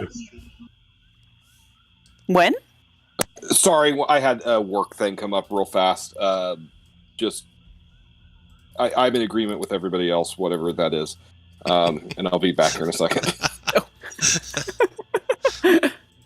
That's why he's not a good lawyer. Yikes. But what was your question? Like So I don't think he did. I don't think I can't think of Big Blue of anything where he remembers someone hanging over a rope or anything like that.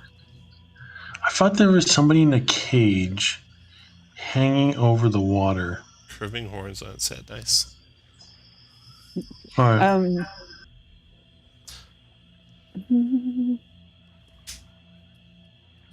All right, so you have your attire. You can head back to the king, and he'll give you the big book of bad blood to give to Bavlorna if you wanted to go that way.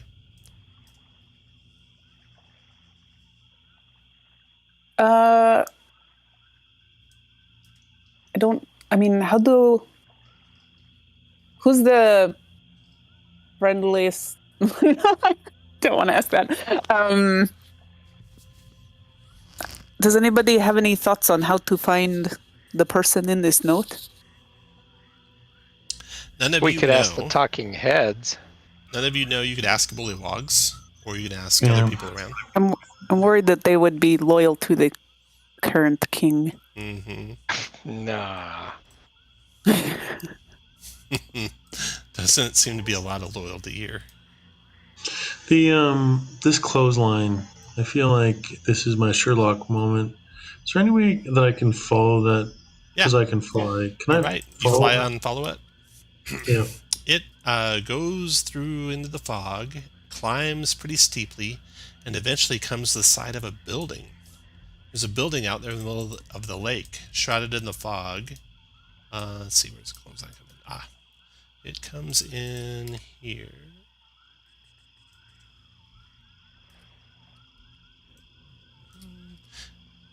If you look over here, this is the clothesline coming to the edge of a building. You can see this building is perched about 35 feet above the water.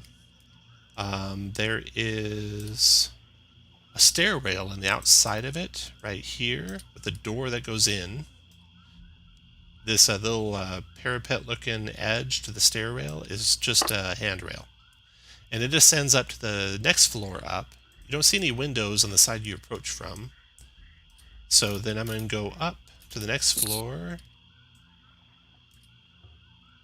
And next floor up, you see a couple balconies, and you also see some cages.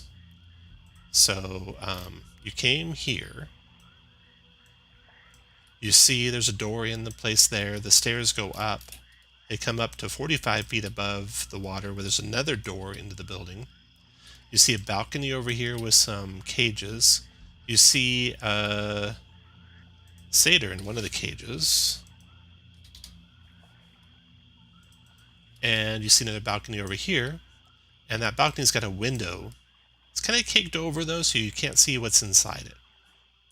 So this is all in a building perched above the water. It's on basically stilts, it looks like, and you can see below that there's a staircase that climbs up to it.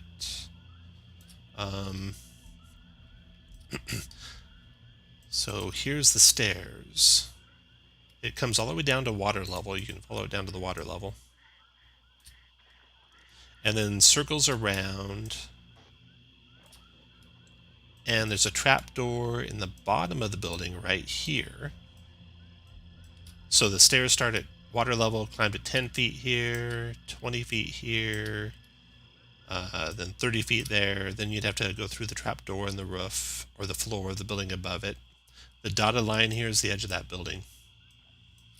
And there is a stone shaft about 5 feet in diameter that climbs up from below the muck into the bottom of the building.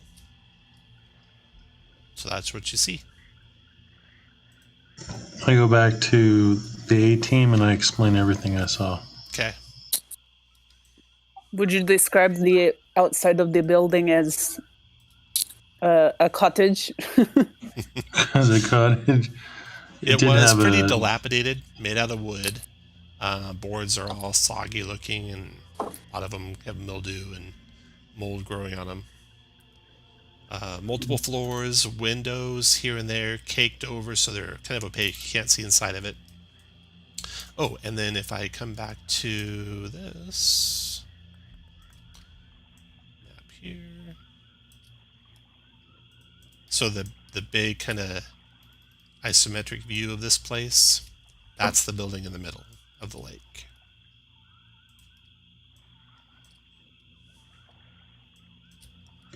Do you think that's Granny's place? I would guess it is. Did we go get our regalia from the palace yet, or are we still You exploring? are regaled, yeah. You can even describe what it was. So we got Aaron wearing a alligator with curving horns on its head. The rest of you can type in whatever you found. Oh, okay. Yeah. And there's this cottage at the middle of the lake with stairs that come up from the water level, so you could boat across to it easily enough. There's some cages hanging off the side. One has a satyr in it. So, the big book of bad blood is waiting with the king, now that you have your regalia. Or you can go anywhere else you want.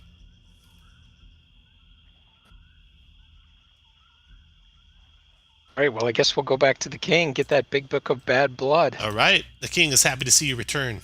He hands over the big book of bad blood, and you can see inside of it, once you're out of eyesight of the king, that it is indeed a big book of bad blood. It spells out the hag's displeasure with her enemies in great detail.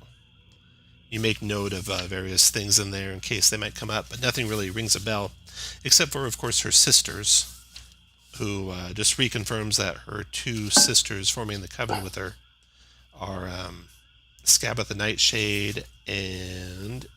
hold on just a second.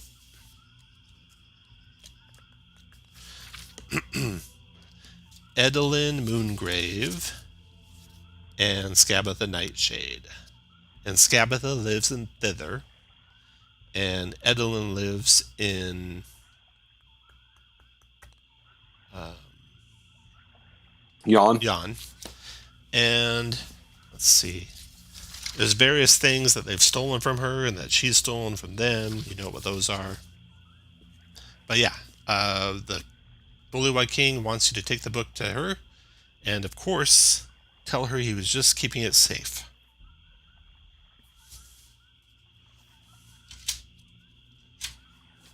What's Herald emblem? Did I miss that? It's like whatever's on our attire that we courtly got dressed up in. Are we supposed to have some kind of emblem on there? You can. Whatever you like. I just look really fancy with the white ruffle and the monocle and a cane. And really high-heeled shoes that fit really weirdly, like the thick, high-heeled shoes that you would see in a French, parlor, which looks weird on my rabbit feet. The king urges you to quickly take the book back to Bavlorna. And this is to the south, O king, is that correct? Yes, she lives in the middle of the lake. You'll need a boat. This lake? You guys have a boat, of course. Yes, this lake, right there. He points basically towards this direction. Hey, King, I'm Big Blue of the Blues. Uh-huh. Can you ask your merfolk to not attack us when we go across the lake? Oh, yes, I will tell them. Thank you.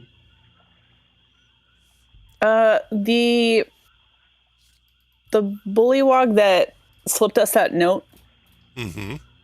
Are they still in this court area with the king? They are, yeah. They are not looking at you. Can I, as we're exiting, can I pretend to accidentally, trip into him and knock him over? Sure. And pretend to help him up? Yeah. And while doing so, whisper, "Where is this guy?" He says, "Don't talk to me. Don't talk to me. He's to the south, by the cauldron." Oh. And then he hops away from you. Oh, the cauldron that was way to the south? I just randomly scrolled back through my notes to a completely random area, and I see a note that says Igwil's cauldron is what is causing time to be frozen in Prismere. Well, but I think there was that Assume that cauldron. But yeah, I remember that. The cauldron that like was, or no, that was a well, wasn't it? That wasn't a cauldron. Oh, it had. Yeah. Did the wisp come out of a cauldron that was at the top of a geyser at that well? It had a small wooden cauldron with it. Yeah. Yeah. Are you telling me we could have beat the whole adventure? Yep. And we just missed it? That's true.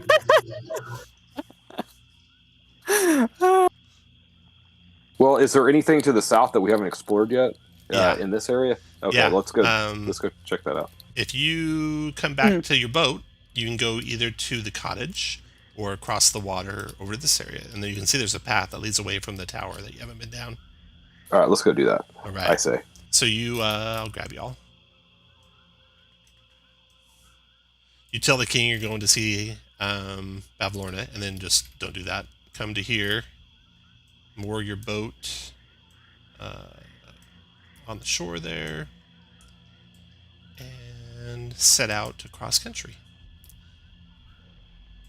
And as you explore this area down here, you find a couple cottages. You find a hill with a cauldron up on the hill. Good call. Drun.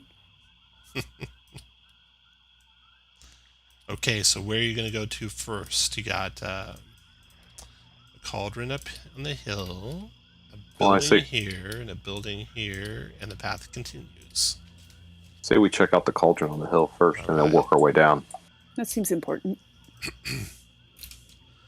So the bullywogs wave at you as you go by, the two guards. And you set out across country here and climb up a hill that kind of overlooks the lake. And when you get up to the top, you find this cauldron.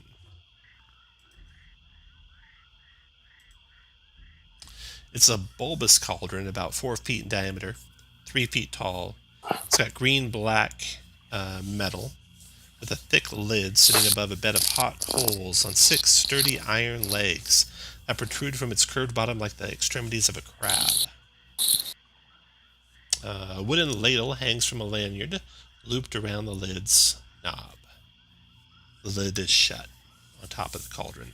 The coals are red hot, so the cauldron's probably pretty warm to the touch.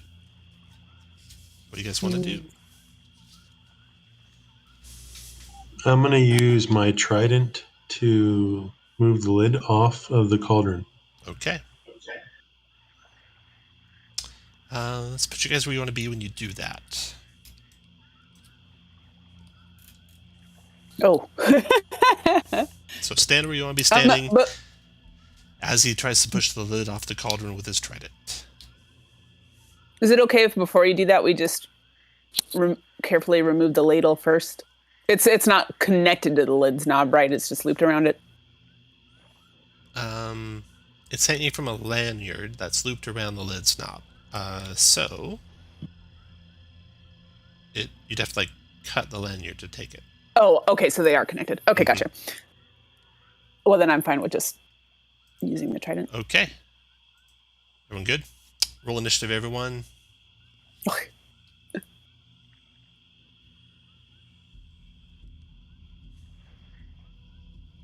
As soon as your trident touches the cauldron,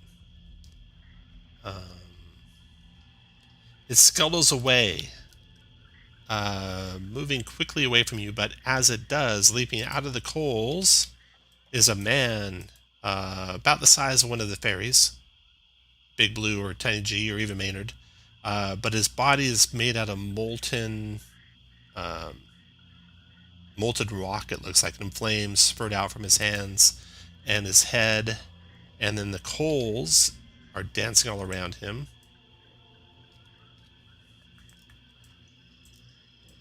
Aaron Illig?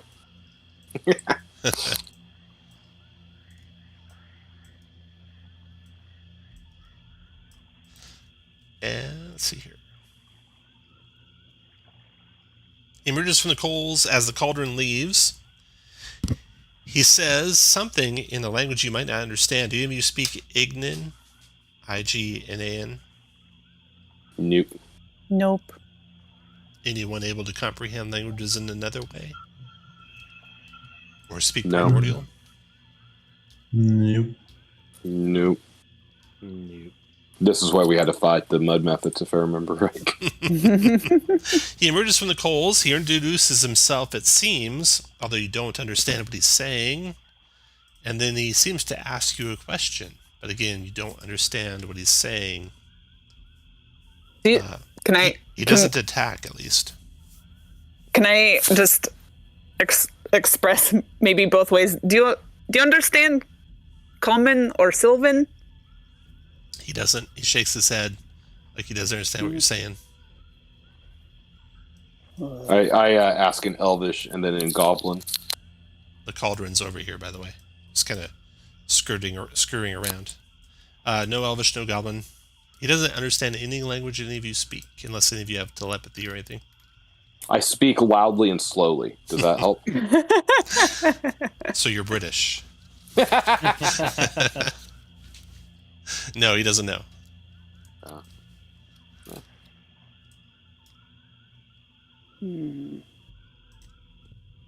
Flash the peace symbol to him and motion that I'm going to, walk that way towards the south. He doesn't make any attack or threatening gestures at all. He watches the cauldron scurry around. Eventually it comes back. And it settles back down over the hot coals. And he dives into the coals and disappears. Right on. Goodbye. It seems, though, that any try to take the lid off the cauldron fails. It just scurries away, and more so, there seems to be some sort of magic holding the cauldron shut. Can I guess wrap my hand up in some of the scarves that I have draped around me and just knock politely on it? Yeah, no answer. Didn't they say that dude was by the cauldron? Maybe there's another cauldron. That seems really coincidental. There's a building right over here. Yeah, that's say, or maybe it's just in the house.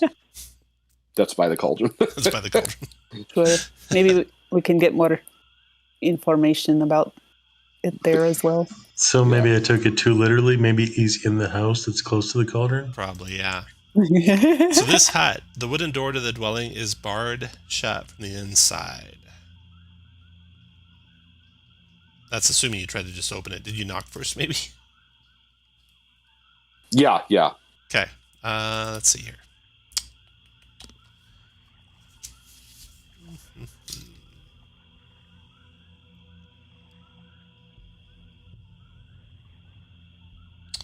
All right. Your knock is answered by a croaking voice.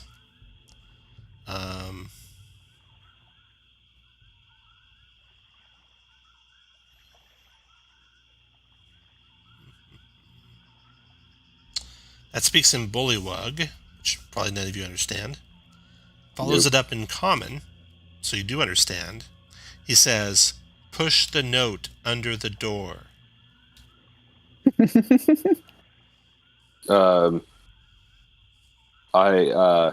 Well, does anybody have some scrap paper? I don't know if Jotaro does. I can check. I do, We have that note that we were passed in You do. but I do Oh, think that's I what he know. meant. Oh, I in my mind it was carved into the cup. No, Not it's a in the- note on the cup. Got it. Yeah. All right. That makes more sense. You can push that note under the door. Yes. Yes. The bar, you can hear the bar lifting. The door opens, and inside are 5 bullywugs,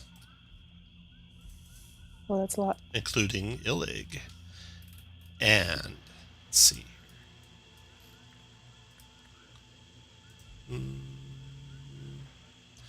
There's a wooden crate that has hunting gear piled on top of it. Standing just inside the door is a jittery bullywug with a spear. Huddled in the back of the hut are 4 more bullywugs. Tension hangs heavy in the air as one of the huddled bullywugs signals you to enter and join their conversation. Jotaro holds up his fist and says, "The revolution must live on." They motion you all to come in. They expect you all to come in. Mm-hmm. So move So we inside if go. you come in. Put your guy where you want to be when you get inside. You notice on the ground there a drawing, Jotaro.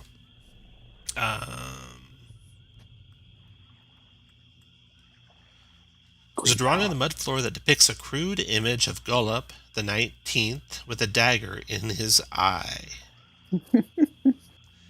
Illig bows and says, "I am Illig, Baron of Muckstomp. This is Glorig, Grundlekrantz, Golopek, and Vloop." And he asks for each of your names in turn. He proudly shows off the drawing on the floor, gesturing to it. He says,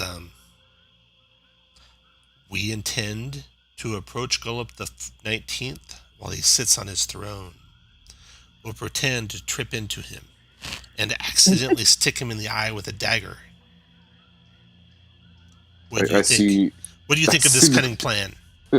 I see no flaws in this plan. Pretending to trip into somebody is very effective. Yes, I agree. See? And they all mumble to each other. They're all nodding at Illig.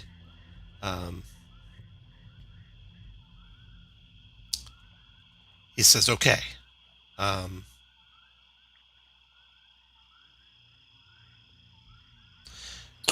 Don't tell anyone of our plan." Make the turning key motion in front of my mouth. Okay. And then throw away the key. Wait here. I'm going to go do it right now. Oh. And the bullywugs all follow him out. I hope his dagger is... guidance. What? Oh, guidance, okay. Yes. He takes the I hope his dagger's sharper than he is. So the conspirators head out, leaving you alone in their conspiratorial room. The drawing is still on the floor. We go do it now. The crate is still there with the hunting gear on top of it. You're not sure what's inside of it. The hunting gear piled on top of it includes a heavy crossbow and crossbow bolts, a hunting trap, a rolled up cape of moss.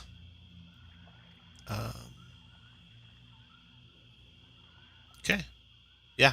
I'm going to check inside the crate. Inside the crate there's several woodland animal carcasses,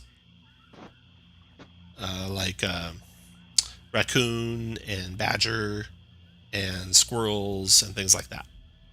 Can I replenish my rations with those? They're kind of rot, kind of past their prime. Yeah. You might get sick if you eat them. Why are they keeping them?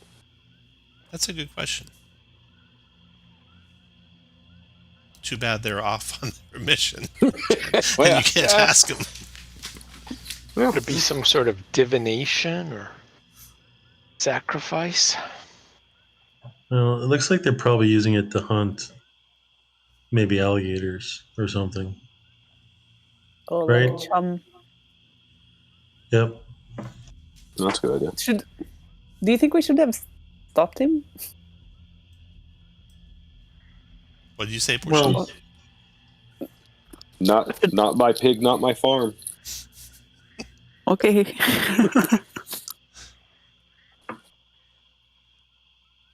All right, so you finish searching the place. You don't find anything else in here besides that. What do you want to do? Where do you want to go next? You got another hut down here. yeah, let's go that one, see how many other lives we can ruin. Path that way. Okay, the hut down here. Going to put you guys by the door there. Let's see. We already saved one bullywug today. A simple hut with a wooden post and a frayed rope in the middle. The frayed rope tethers a giant toad in the middle of the hut. The toad looks uncomfortable as a pair of sticky, webbed hands push their way out of its mouth. The toad's jaws open wide as it regurgitates a bullywug, who falls prone onto the floor. He looks up and sees you guys there, and he introduces himself as... I am Blanc. What is your name? Jotaro, Herald of the Sealy Court. What are you doing here, Jotaro? Trying to discover what happened to Zabilna.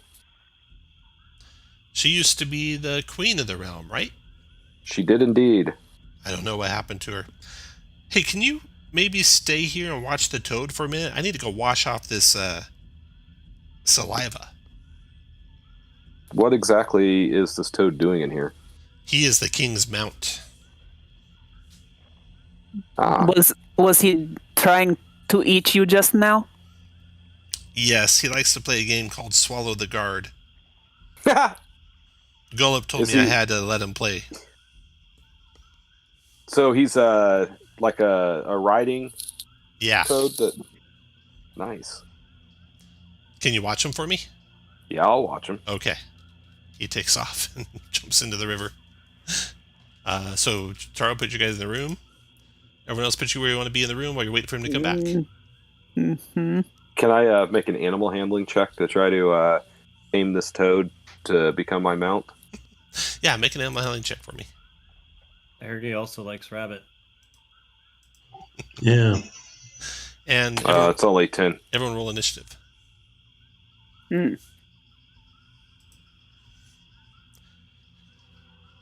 Look at Maynard. So Jotaro, being a little full of himself, tries to tame the king's toad.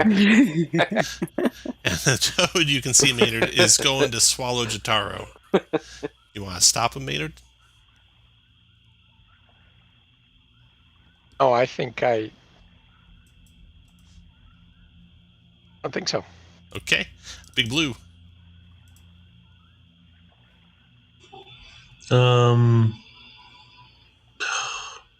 So does command work on something that's too stupid to understand my language? Just gotta know your language. Gotta understand what you're saying. Right. I will give Jotaro guidance for whatever strength or dexterity thing he needs to do not to get swallowed. Jotaro, your turn.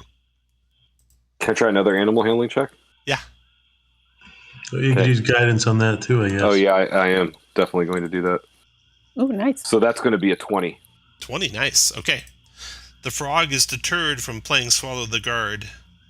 It cannot be tamed, though, unfortunately. But you are able to back away from it safely without it swallowing you. And you guys are able to back out of the place enough that it can't get any further than here, it turns out. So as you back out of its reach, it can't follow you. How many days of rations do you think we could get off of that frog? Probably a lot. Might come back for it. And King Gullup might not need it anymore. That's true. do we hear any screaming? You listen carefully out. You hear the, sound of the swamp, all the crickets and stuff chirping and frogs croaking. And then you swear you do hear a commotion. A cry, a startled cry. And then it's gone. And everything's back to normal. So, there's a path to the east you haven't been down, or the hut, or the cottage. Or you can go see what happened to the king. Yeah, let's let that settle down a little bit longer. Yeah. My vote is go across the bridge. All right. Yeah, my vote is to go across the bridge and then maybe come back and, make sure the king doesn't have a mount. Across the bridge you go. We have full bellies. You come to another hut there. That hut is empty. Let's see here. It's got a steep thatch roof. A small wooden chest rests in the middle of the floor, and scattered around it are 6 fraying silk cushions. The air in here carries the stench of decaying fish. A lit brazier hangs from a rafter, providing the dwelling's only light. There's a chest in the middle of the room. Ooh, let's check that out. And nobody is in here? No one is here. The I'll look small and see wooden if I find chest anything. contains cookware, spices, old fish bones, and a mummified toad.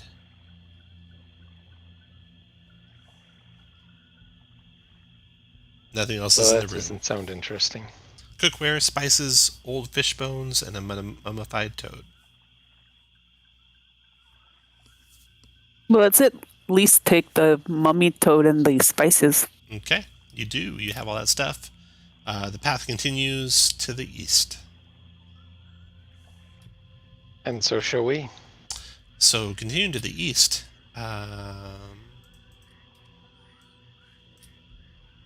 just as the path is ending and you coming to individual boards, you hear a haunting sound through the air. There's a field of oversized toadstools looming in the fog to your right. The sound makes your heart suddenly feel cold, filling you with a sense of loneliness that borders on despair. A haunting, melancholy tune, played on a flute, reaches out to you from somewhere within the toadstools. Music is coming from the toadstools to your right. I start playing a melody that's supposed to match that on my pan pipes. Okay. It does not match it, but Okay. I'll bridge the gap with my little wooden bells. Okay. The tune keeps playing. It's coming from somewhere in those toadstools. well, now I want to go check that out. Okay. Following the tune into the toadstools, you come to a slender elf with pale blue skin. Here's the elf right here. With pale blue skin and black hair, sitting curled in the shadow of a gray, 6-foot-tall toadstool. The elf is playing a somber tune on a double flute. Your song is beautiful. Is it? The elf says, in common. It It stands is. up. You can see it's a male elf. It says, "My name is Octavian." It asks each of your names. And I give it. I came to Bavlorna seeking magic that would make me forget my lost loves. I struck a deal with the hag, but when it came time for me to pay up, I refused to give Bavlorna what she wanted. My still beating heart. As punishment, Bavlorna took what she wanted by force, switching out my heart for a goat's heart, so that I would not die. But I can't feel or exhibit any emotion. I think the hag is keeping my heart as a trophy. I think I need the heart back. Can you get my heart back for me? Heck yeah. Absolutely. In exchange, what will you offer us? I would give you my pipes. You can see he's playing a double flute that is kind of really disturbing in its appearance. It's got a bird skull on one of the flutes, black feathers also dangling from the flutes. Probably some sort of magical item from how haunting they were when you played them. Pipes. You could almost say that they're pipes of... I don't know, it escapes me. Yeah. Yeah, no, that sounds good to me. Okay. Now, the last of your travels around Downfall. The path ends at the lake again, and there's a hill to the west of the path you're on. And on the top of that hill, when you climb up, if you like, you can see there's an old tree up there. This old tree on the top of the hill Several holes dot the trunk of a gnarled old tree that grows on the shore of the lake. It's lost all of its bark, and a few withered leaves cling to the ends of its twisted, knotted branches. One end of a clothesline is tied to a high branch on the northwest side of the tree. Several old garments hang from the clothesline, the other end of which disappears into the fog hovering over the lake. You know that goes to the cottage, and now your picture up above is complete, so let me draw the rest of that. So here is all of Downfall. It's been all the way around it. But something happens as you're climbing up to see that tree. Let's see here. As you're coming up the slope, just where you can see the tree, go and put you guys where you want to be around Big Blue. There. I'll drag you to start, but you can finish your placement when you get there. Alright. You are surprised when a volley of tiny arrows comes shooting out of the tree towards you guys. And you see, flitting amongst the tree's gnarled openings are several little fairies. Sprites by the looks of them. Half the size of Big Blue and Tiny G, or even smaller. These little ne'er-do-well fairies fired their bows at you with advantage because they're invisible when they did it on the surprise round. Any of you have a power to not be surprised? I don't think so. I don't think so. I mean, I can make one up. Yeah, I know. Okay, arrow on Maynard. 19 hit you for 1 piercing Maynard, and a 10 con save or be poisoned.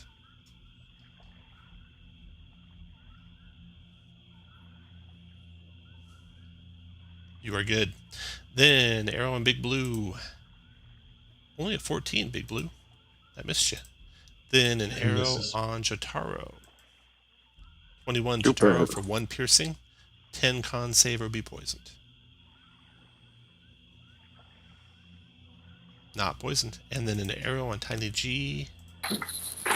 20 is 1 point of damage, Tiny G, and a 10 con save or poisoned. Easy.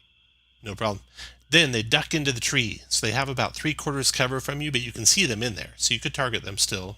If you have a spell, you could even shoot at them with some bonuses to their armor class. But the first of them goes before any of you go again, and he shoots his short bow at Big Blue.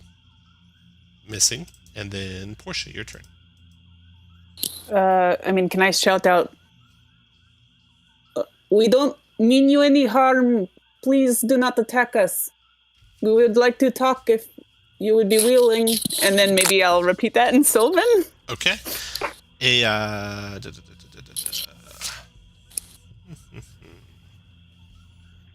A taunting insult is returned your way, besmirching your honor, and that's all the reply you get, unfortunately. You want to do anything else, Portia? Very rude. I'm gonna weirdly, I guess, like if somebody is between another person in the tree, does the person behind them any more likely to have cover at all, or not really? Yeah, they are. Okay. I'll just move. I'll say that I walked past Jotaro while I was calling that out, and Okay. I'll just end my movement here. Okay, after Portia, Jotaro. All right. 1, 2. You can walk underneath. Those are just branches, so you can walk full speed underneath them. So I'm going to move to there, and I'm going to take a shot at the one directly north. Okay. First, I'm going to Hunter's Mark him. Okay. Little bastard. And here we go. But that's what I miss. After Jotaro, Big Blue. Can I get a 20-foot cube for fairy fire? Mm-hmm. I don't see. It's a temporary thing. You can get all 4 of them, so you don't need to draw it. So they all 4 have dex saves. DC 13, probably. 1, 2, 3, 4. It might be 14 for you now, but I think it's only 13. Fairy fire. 13. They all 13. They all dodged it. It is all over the tree, though. Which implies to you that the tree is a creature. Uh-oh. Oh. Oh no. Actually, the tree dodged it, but you saw the tree move when it dodged it. So now you're pretty sure the tree is a creature. Anything else, Big Blue? No. No? Okay. Next sprite's turn. He shoots at Jotaro, who's got him marked with a short bow. 15 to hit you, Jotaro, is a miss. And then Nope. the sprite over here is going to shoot at Big Blue, short bow. 19 Big Blue for 1. 10 con save or poisoned. You're no problem there. Maynard, your turn. Okay. Well, I guess I'll shoot one of them.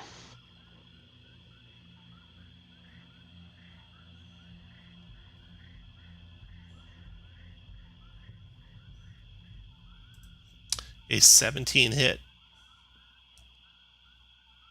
And if I can retroactively steady my aim, then I'd like Sure. to do a sneak attack.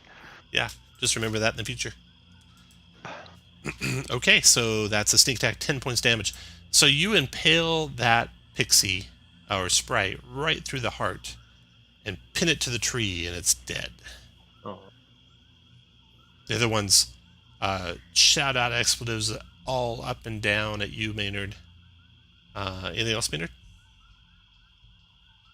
I'm good for now. All right. Their newfound most hated enemy is Maynard. So this guy Figures. takes off. 1, 2, 3, 4.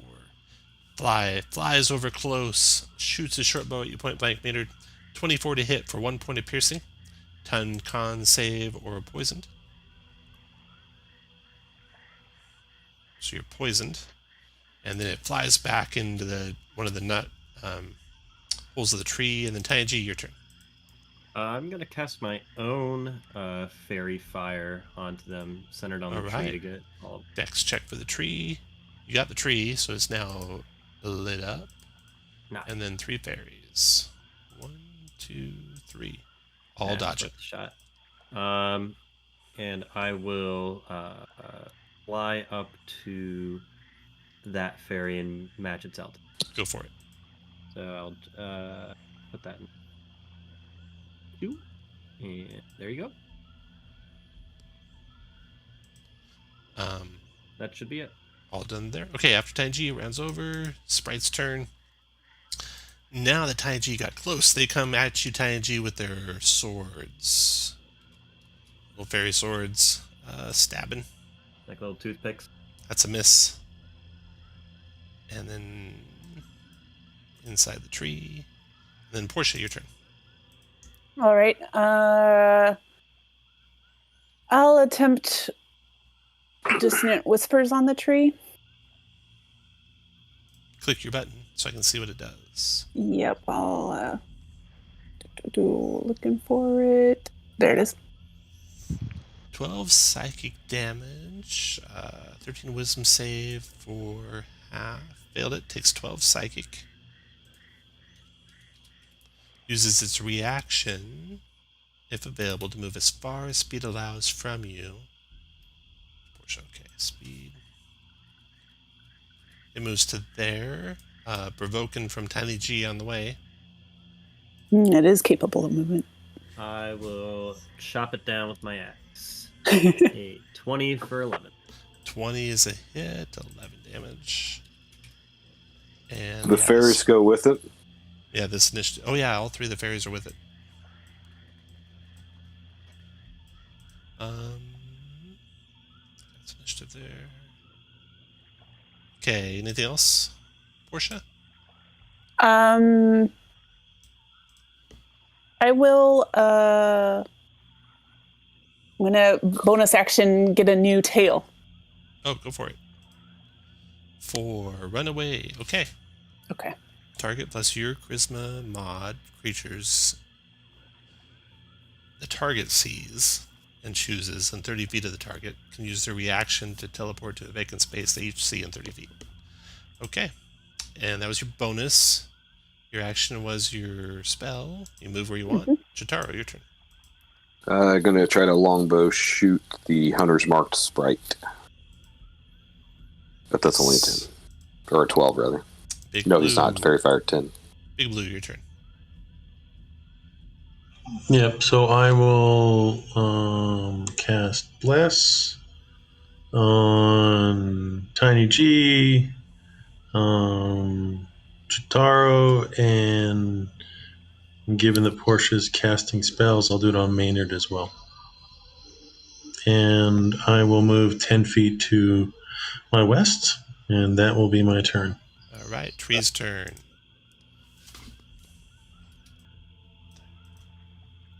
Okay, so the tree moves to here. Then it's going to multi-attack, branch and grasping root. Make a bite as a bonus. So it'll do a branch attack on Portia. Sure. 28 to hit you, Portia. Definitely hits. 14 bludgeoning damage. Looks like fairy fire goes off. Okay. Did I lose you guys? No, I'm just checking the tree stats real quick because I have them wrong, I believe.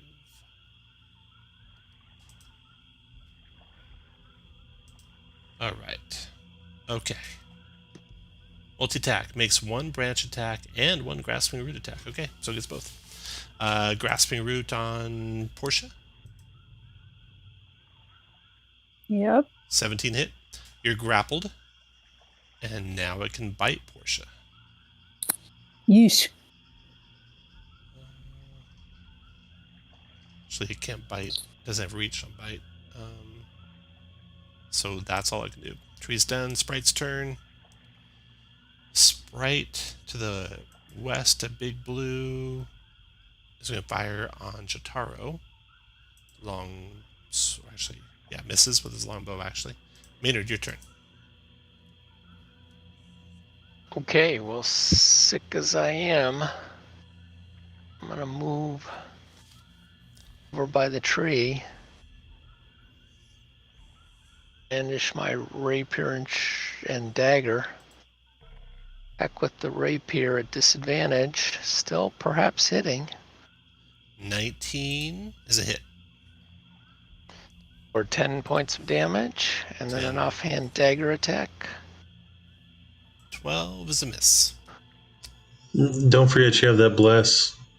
Oh, roll the bless, please. That'll be you to roll that Big Blue. Thank you, Blue. 14, still a miss. And then, Maynard, you can make another save at the end of your turn for the poison. Okay. Bark is as bad as You're its saying bite. 10 con save or poison for a minute. Shake that right off if I do get a second save. Yeah, I'm wrong. You don't get a second save. You are just poisoned for a minute unless you get less restoration.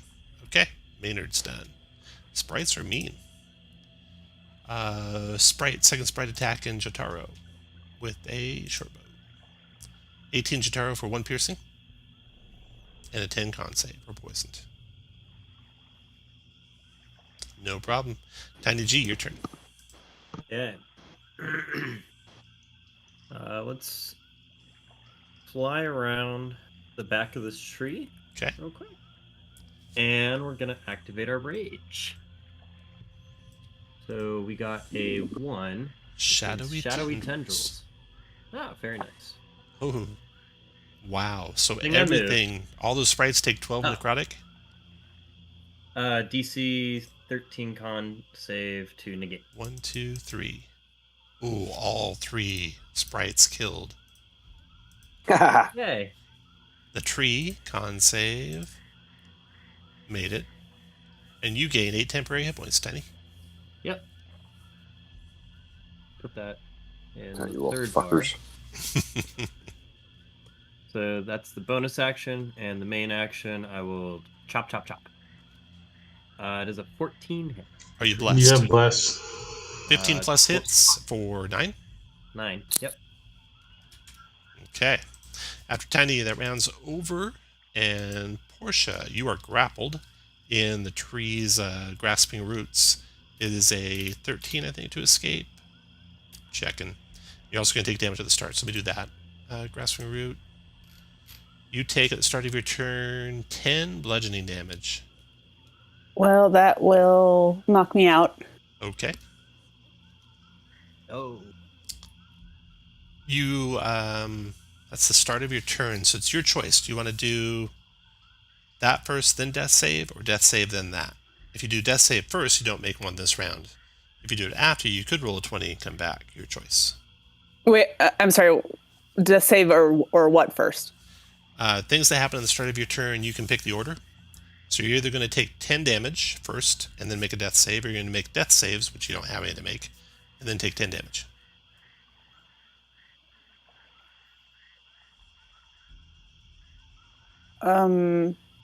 Wait, I'm confused by the scenario. The only reason to do it is if you think you're going to be lucky enough to roll a 20 on that death save, then you get to act this round.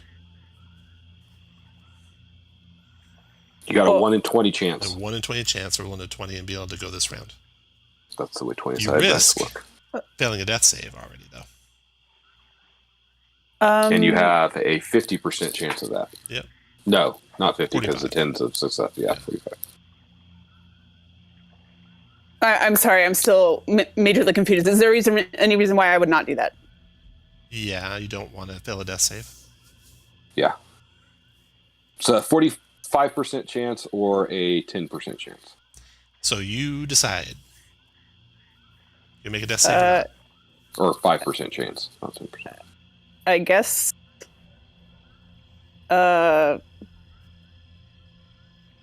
Not. Okay. Your turn is over. You are unconscious, and Jotaro, your turn. Move the hunter's mark to the tree. Alrighty. And am I within its reach to where I'd have disadvantage on my short bow attack? No, you have to be adjacent. All right, very good. I'm gonna move back, just to be on the safe Although side. you are in its reach, and you will leave it if you do that. No, then okay, but not disadvantaged. So I'll just stay there. Correct, and longbow. 19 for 12. 12, nice. Okay. And you know what? I'm going to use my rabbit hop to jump away from it. Because I can. Ooh, nice. Well done. After Jotaro, Big Blue. Alright. Crossbow for 17 for 2. On the tree, that's a hit. And on Portia, for healing. Oh, Portia, you're at 4 hit points. Big Blue's done. Tree's Thank you. turn. When you went unconscious, Portia, it let you go. Now Okay. it turns its attention to Tiny G. So first a grasping root, Tiny G. 14 misses you, though. 14 misses. Then it tries to bash you with its branch. 16 for 19 bludgeoning. So I'll take 9. Big tree's done. Maynard, your turn.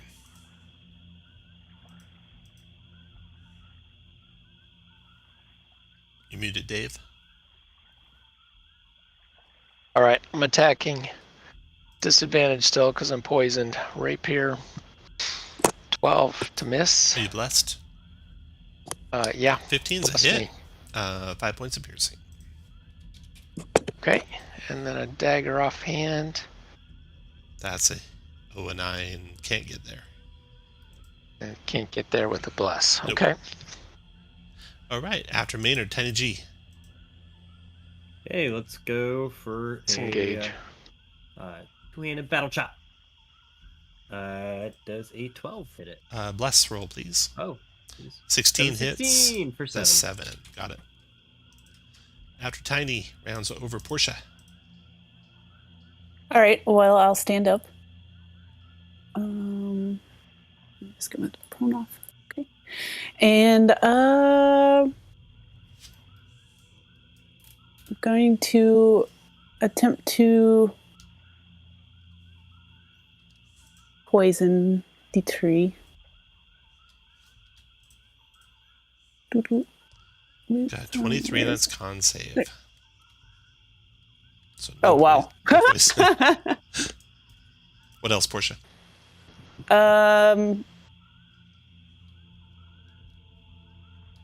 That's it for That's now. it. Jotaro, your turn. All right, just going to take another shot. That hit. 16 for 10. Got it. Big Blue. Toll the Dead. Wisdom save. Take 6. Necrotic. What else? Oh, that's it. Trees smashing at Tiny G. Tries to grab the roots around Tiny G's wings and stuff. 26 is a hit, Tiny G. Ooh, that You're hits. grappled now. 15 is the escape check. You can take damage at the start of each of your turns. Then it smashes you with a branch. You're not restrained while you're grappled, so that's good. But 24 still hits you for 20 bludgeoning. So I will take 10. Since you're grappled, it'll bite you. 26 for 21. Piercing. I will take 10. And did you remember that you also had some temps? Yes. So Okay, I will Maynard, your respawn. turn. Okay, moving back up. The tree is just flailing Tiny G. You sneak up behind it. We'll stab it. 7 is And not I- going to get there. Not gonna miss. I'm not gonna hit with that. And then I am 10 won't get there even with the 4. not gonna hit with that either. And then since I attacked it, I think I can cast footwork away. All right, Tiny G. Okay. You're grappled, but not Um, restrained. And I take some damage at my turn. Yeah. 9 I bludgeoning. like that 7 a little bit better. So, 4. Let's go ahead and battle chop him again. I know 14 or 15. hits 15 will for, hit. 10. For 10.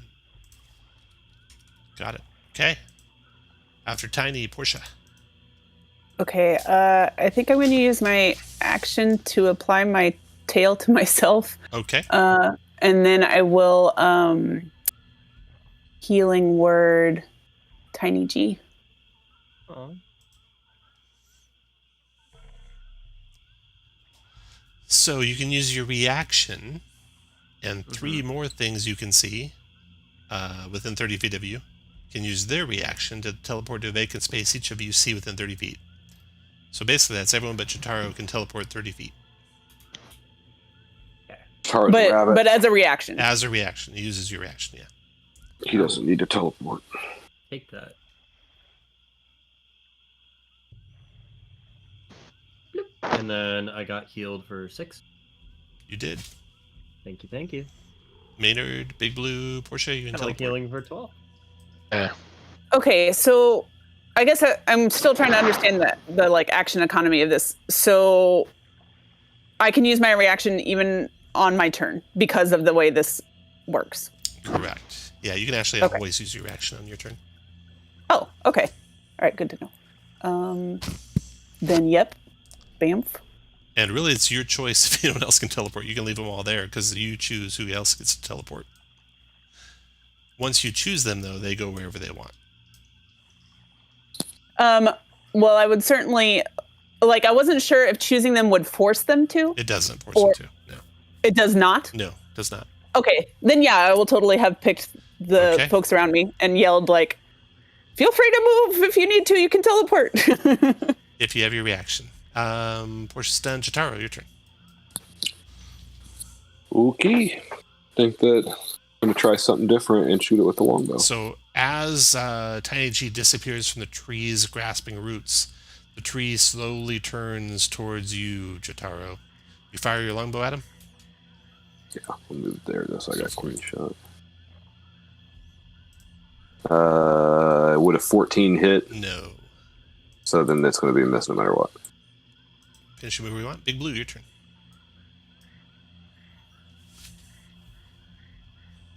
Big Blue Just gonna rolling toll the dead in again. on the tree. Wisdom save fails. Takes 9 necrotic.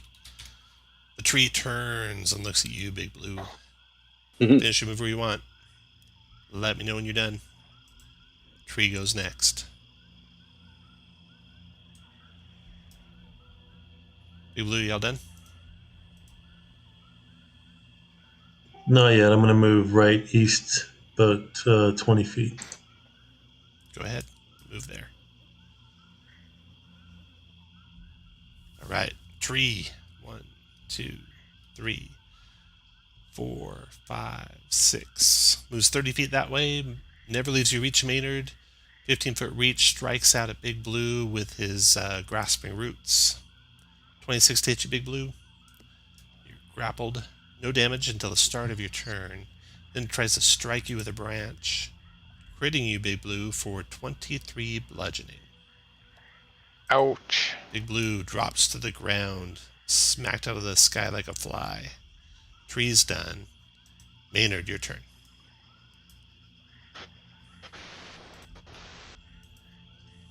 Okay, well, Blue, do you have healing or something?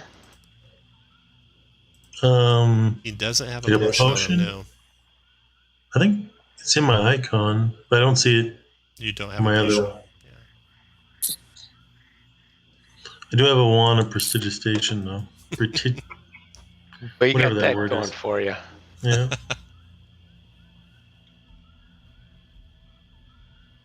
Where's the death X? Top row, far right.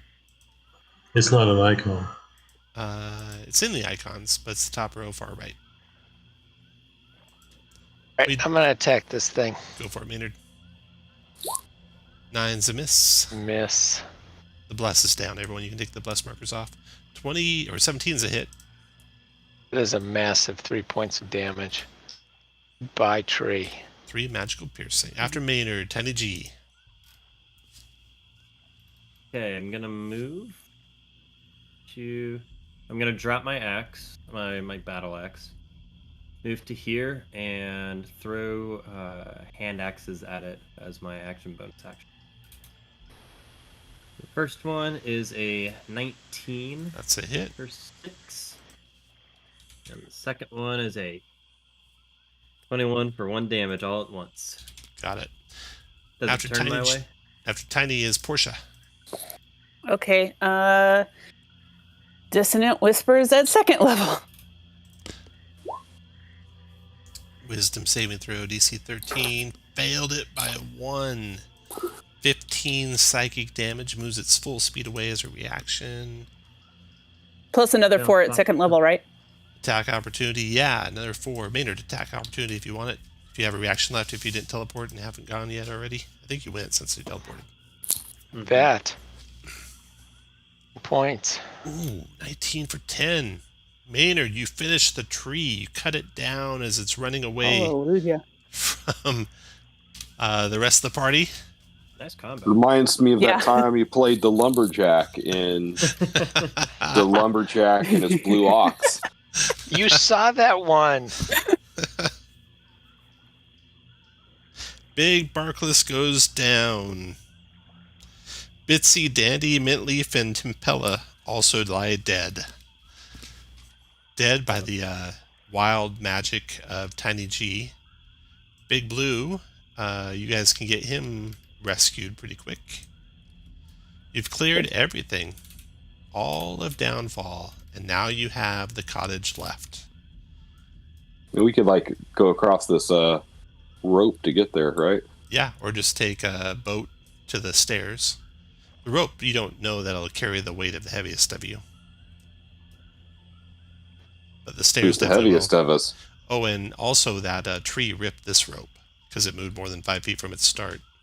Oh. So the rope from the tree is gone. There's other ropes and there's boats. As mundane as it seems, I vote boat. Let's go check out and see if there's still a king. All right. Big Blue, you were able to heal yourself? Oh, and do you guys want to... Let's see. Do you got me to 1. Do you want to do a short rest before you move on? Yes, please.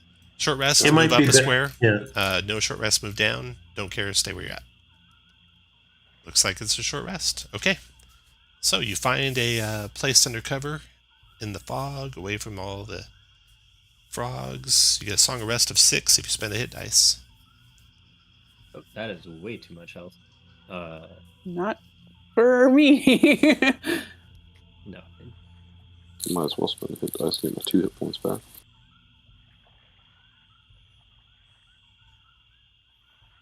Look at that, Portia. If you'd rolled your death save, you would roll a 20. Womp womp. Okay. So you can get in via boat. You can go check on the king. There is a new king. I mean, that's good. The new So king. it worked. Yeah. The new king of Downfall is King Illig the First.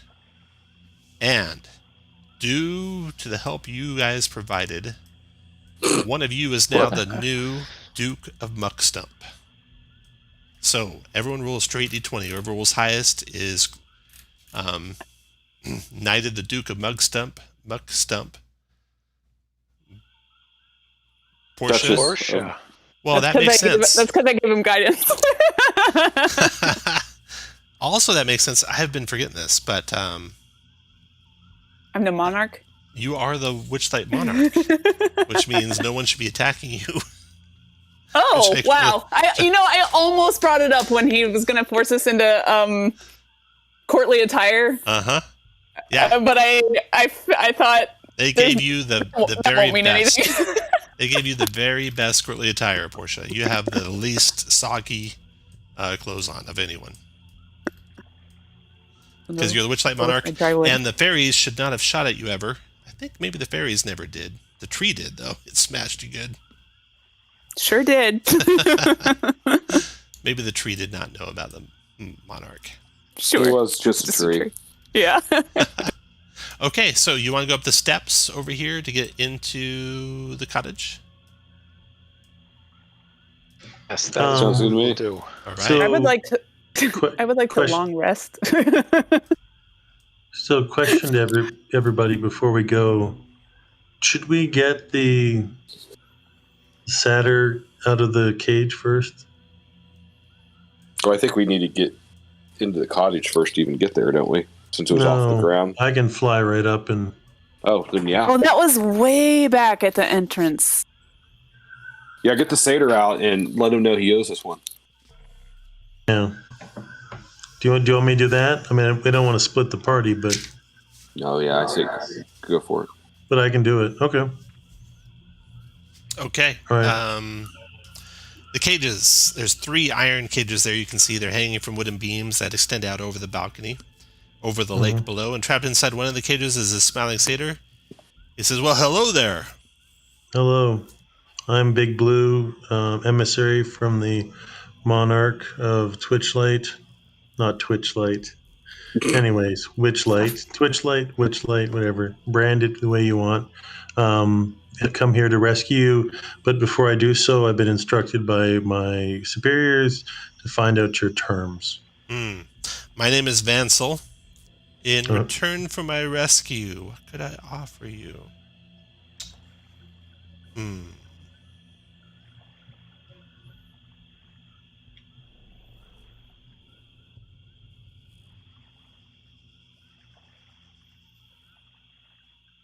I think I can create a magical stick, which will be useful in your adventures for at least a short period of time. You can cast Shillelagh? No, not that. Oh okay. Well, that's well met. So he's inside a cage. Can you fly? I cannot fly. Oh, Can you swim? Are you there? No. Okay. I just thought it was funny. I would certainly be able to swim. I can jump off of this into the water. okay. Jump. So he's inside a cage. Looks very strong. You probably couldn't bend the bars or anything. But if you have skills in thieves' tools, Oh no! I checked. I used the key. the key. What key? One, Jotaro's key. the one we got from the The willow. From the willow. willows. I'm afraid it does not work on this. All right. How heavy is Maynard? The two fairies could lift Maynard up there. Okay. Well, like, if Tiny G, if you're down for it, we'll Mission Impossible Maynard up. All right, Maynard, make a open locks check. Wow, that was I like have back to guidance. first edition there. Do you have any percentile dice? That's a success. So you get Vansel the satyr out. He's not wearing any clothes. He says, you guys have anything I could borrow, like a cloak or anything? Do you guys usually wear clothes? Let me see. I'm kind of modest. Do you mind taking a Witchlight hand uniform? Sure, I can wear that. While you guys are here talking to Vansel and getting him out of his cage, and you're on the balcony here that's 45 feet above the water, there's a door right there, and you can hear a ruckus going on the other side of that door, and the door's just slightly ajar too. But the rest of your party's not here. They will have to come through the stair opening, so you might not want to go through that door without them. No. Vansel will leap off into the water and join you guys up the stairs if you like. Yep. Actually, Sounds he doesn't think he should get too involved. Instead, he finds a nice reed and he hands it to you. He picks up the reed, he whispers to it, and he hands it to Big Blue. Do you take it, Big Blue? Yeah, of course. A tiny flower blooms on one end of the reed. Until this flower wilts and falls off, you don't know how long it'll last.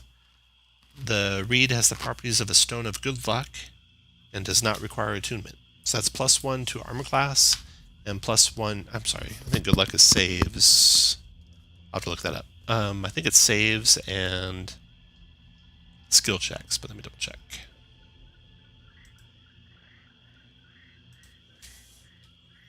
Saves and skill checks. Okay. Yeah, so you have +1 on all your saves, +1 on your skill checks, so you have that read.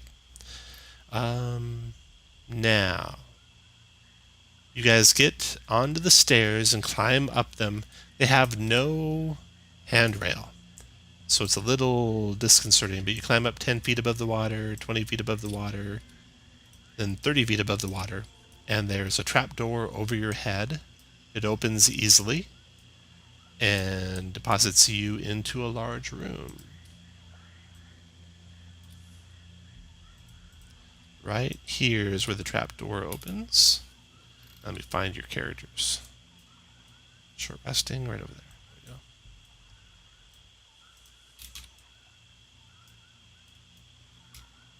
So here's the room that you come into.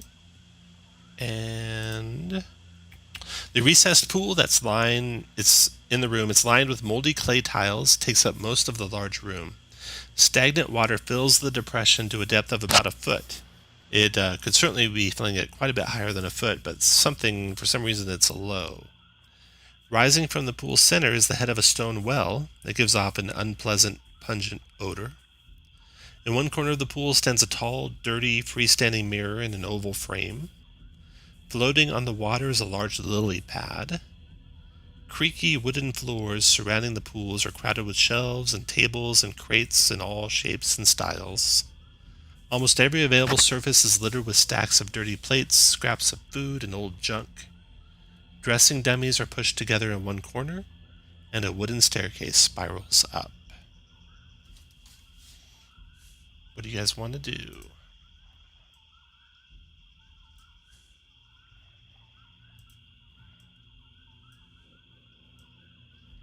I want to go look at those dressing dummies. All right. There are 1, 2, 3, 4, 5, 6. There's 7 of them. 3 large, 3 or 4 small, and one wears a big black conical hat. They are all adorned with some shoddy hand-stitched garments.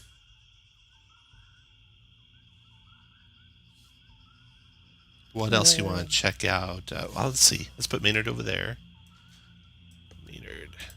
While Maynard's checking that out, Big Blue, what do you want to check out? Do I have time to ritualistically cast Detect Magic? Yeah, but we'll come back to you after you do. Okay. Portia, what do you want to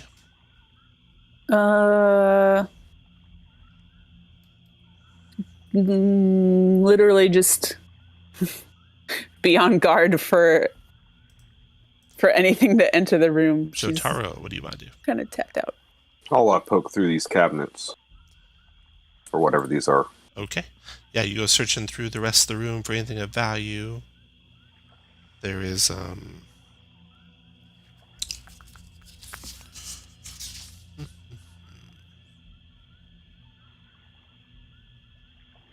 boy, you don't find anything worth taking. It's all junk in here. After Jotaro, Tenji, what do you want to do? I'm gonna putter on over to the spiral case and listen if there's anything upstairs. Yeah, no sound coming from above. The floor is super creaky everywhere you walk. You're pretty sure you'd have disadvantage on any kind of a stealth check. All right, back to Big Blue. So Big Blue, you get your detect magic going. You detect a magic on that lily pad that's out there in the water. Let's see here. What kind of magic is that?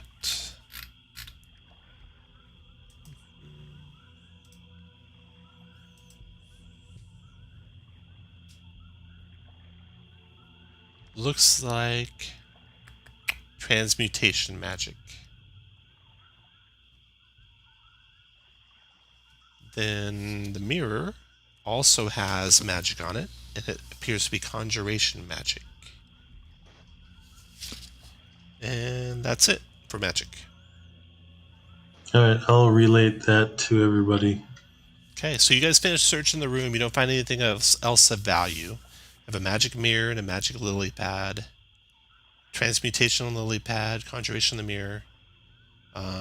Nothing else of value in the room. Anyone want to do anything else special in the room? Somebody's got to look in that mirror. I don't want to look in the mirror, but I do want to stand on the lily pad. So Jotaro wants to jump on the lily pad. Okay. Feel free to do it first. The lily pad supports about 300 pounds. You guys can test by jumping on it and running around on it and stuff. Maybe even 600 pounds before it'll sink. Does if Jotaro... Sorry if I'm pronouncing that wrong every time. This is force of habit. Jotaro. Do you step on it? Does anything change to you if you do? Nothing changes when you guys step on it at all, no. So it's magical, but you see no sign of how to activate it. Investigating it, you find that seems in all aspects to be a normal lily pad, although it supports a lot of weight, but that seems magical. It's got under the water surface all sorts of strong dangling vines, which doesn't seem normal for a lily pad. They don't do anything as you kind of investigate them, though. So if it's a magic item, it may require a command word or attunement or something.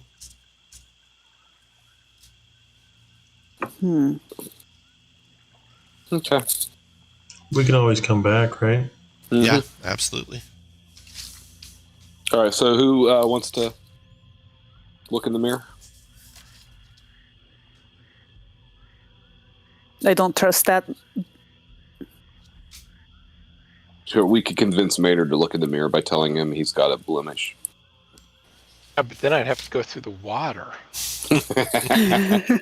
Can the lily pad be moved? Yeah, you can push it around. Yeah. All right, I'm going to push the lily pad over to where it's like right here. Okay. So that Maynard could get on the lily pad and stand in front of the mirror without getting in the water. Sounds good. All right, I will do that. Peering into the mirror, Maynard, it appears to be a normal mirror. Doesn't do anything special. It, like the pad, may require a command word or attunement to use. Well, just out of curiosity on the pad, can I just try saying, like, Walk. Fly. Nope, doesn't follow any command you give it. Okay. We want to move on to the next room? Yes, we do. Which door? Yes, sir. I say the spiral staircase. Spiral staircase going up. That takes you up to... let's see here. Up to a hallway. Some doors. And lots of pictures in a mirror. So the hallway is right up here. The stairs do not continue up. They end on this floor, which is about 10 feet above the floor below. And looking around, the walls of the dank hallway are covered with scores of portraits depicting grumpy, sad, frightened, and angry people. The figures include humans and elves and halflings, bullywogs, goblins, among others. The portraits are rendered in a variety of mediums, including paintings, etchings, sketches, all displayed in gaudy golden frames, or gilded frames. And finally, there's a framed oval mirror 2 feet wide and 5 feet tall, hanging on the middle of one wall, which detects as magical. Actually, not the mirror itself, but something behind the mirror. There's transmutation magic kind of around the mirror's outline.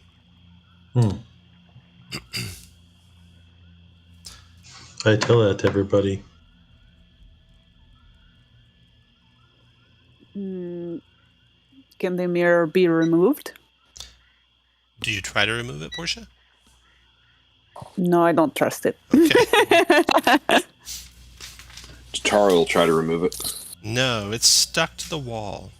You think you'd have to destroy it to remove it. Can I reach into it? Nope, it stops you on its surface. Okay. Well, I'm not going to break a mirror. That's bad luck. So bad. Which one of the hags had the problem remembering when they woke up? Does anybody recall whether it was this one? I'll go back and look into my notes. That was Scabatha Nightshade. The one Which is Hither. not this one. Okay, all right, good to remember. Bavlorna, you learned, is allergic to widdershins. Which apparently is running in counterclockwise. Yeah, running in counterclockwise circles. Okay, that's good to know too.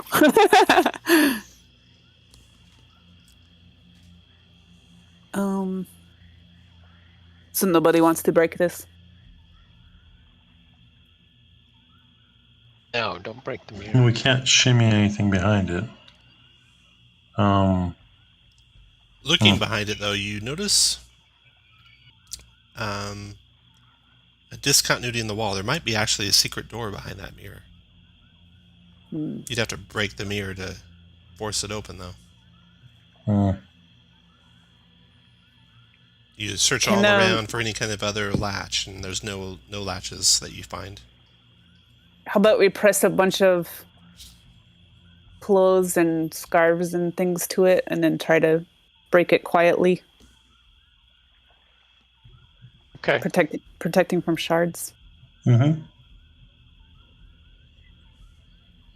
Roll initiative. All right, yeah, you can rip that mirror off the wall. And then you have the wall behind the mirror now. And the secret door there. You can't find any latch to open it. You have to basically chop through the wall, you think. Which Tiny G is certainly capable of doing. This wood's not super strong here. Well, why don't we just try the doors first? Sure. Which door? Maybe the north one. North door. Okay. That opens up to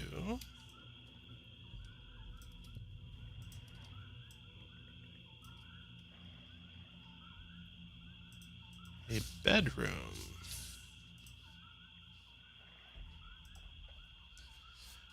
This is a dusty, uncluttered room. Several shadow boxes hang on the wall to either side of a modest bed with moldering linens.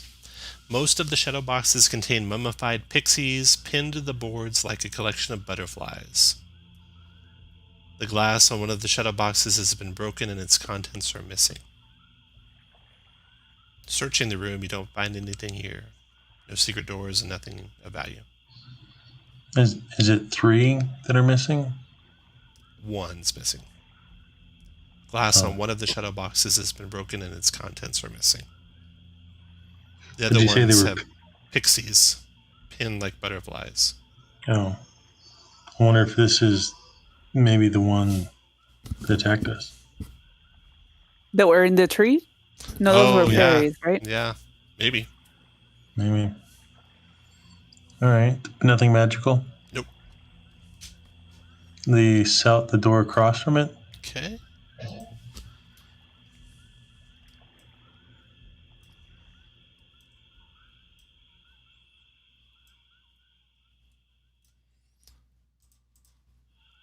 Why are all these plates always broken?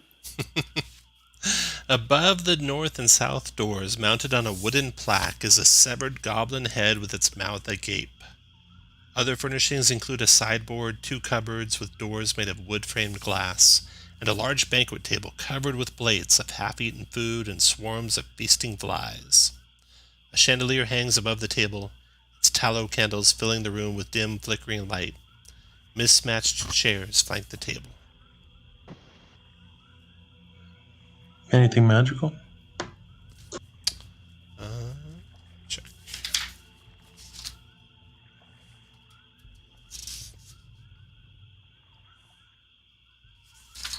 No, nothing magical here. Does the plaque have any writing on it? Where the goblin, head is? No, but you notice some movement inside the goblin's mouth. Looking in, there's a little creature in there staring back at you. It's got big, bulging eyes. Like one of the frogs that...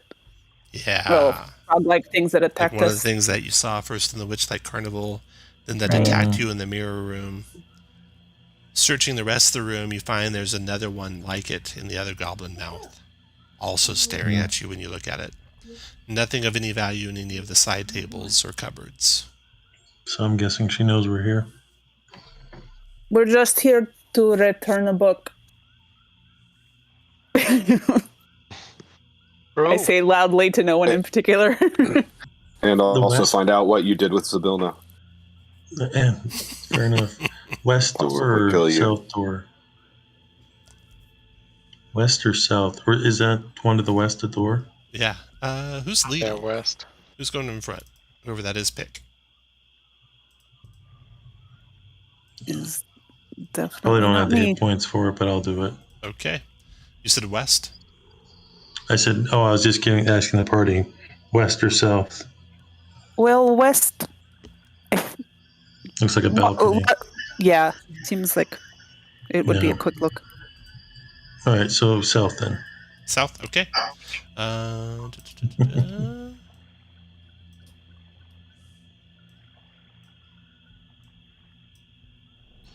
milking Alright. station. Inside the south. It's a distillery. A contraption made of entangled copper tubes connects to a pot-bellied boiler and a dozen cylindrical cylinders, which in turn sprout even more tubes that feed into buckets. Barrels are clustered in the southeast corner, and a work table in one corner of the room has bits of copper and metalworking tools strewn across it. Light filters in through the green diamond-shaped panes of glass set into the window to the south. Searching this room, you find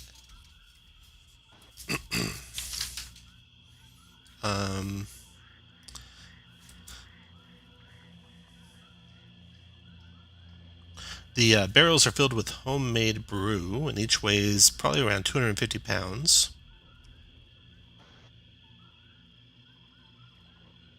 And that's it. Also, you find, or you hear a ruckus coming through the eastern door. There's some noise coming. There's like some sort of commotion going on through that door. Check it Can't out. miss that. All right. Hmm. Through the door. You open the door. You see a hallway. You see a vulture flapping around, grabbing stuff off of the floor and tables and stuff. And then as it leaves your field of view, because it's running around, then chasing after it is a little fey creature with a red stocking cap. It turns and it sees you looking into the room, and that's what happens. So the room itself is a kitchen, it looks like. It's spattered with gore everywhere you look. There's a slab of blood-encrusted slab serves as a butcher's block in the middle of the room. Dirty cutlery and mismatched plates and pots balance in precarious piles in and around a wooden wash basin. You actually can't see that from where you're standing, but there's a stout figure with a stained apron, iron boots, a crimson cap, and a bloody meat cleaver chasing around a pair of vultures. The vultures fight over scraps of meat and dodge the little fey creature. The fey creature looks at you and says, "Help me," in Sylvan. "Help me shoo away these vultures." I am I thought limber he my was trying bow. to butcher them. Yeah. Okay. I'll take You guys some help? pot shots at him. Yeah. All right, you guys can come in the room as you like and help him finish off these vultures. You see there's more doors out of the room, multiple ones. And this fey creature, just as angry as all get out, chasing after the vultures. You shoot him down, Jotaro, one by one, drop him. The fey creature, it's got big iron boots and just meth teeth sticking out of its mouth. It grabs the two vultures, wrings their necks, and throws them up on the butcher block, and starts butchering them right in front of you. It says, "Thank you for your help. I owe you something in return." Yes, you do. It looks around. It motions for you to come closer. Bavlorna has a weakness. She's allergic to seeing anyone. Walking in Wittershins? Damn it. Now I owe you something else. Yes, you do. I cannot attack you because Bavlorna told me not to. I can tell you that right now she's in that room. And he points through to the door right here. Oh. Nice. Thank you. You're welcome. We're even. You see that there's, in the room, you search it quickly. You see there's a set of keys hanging on the wall here.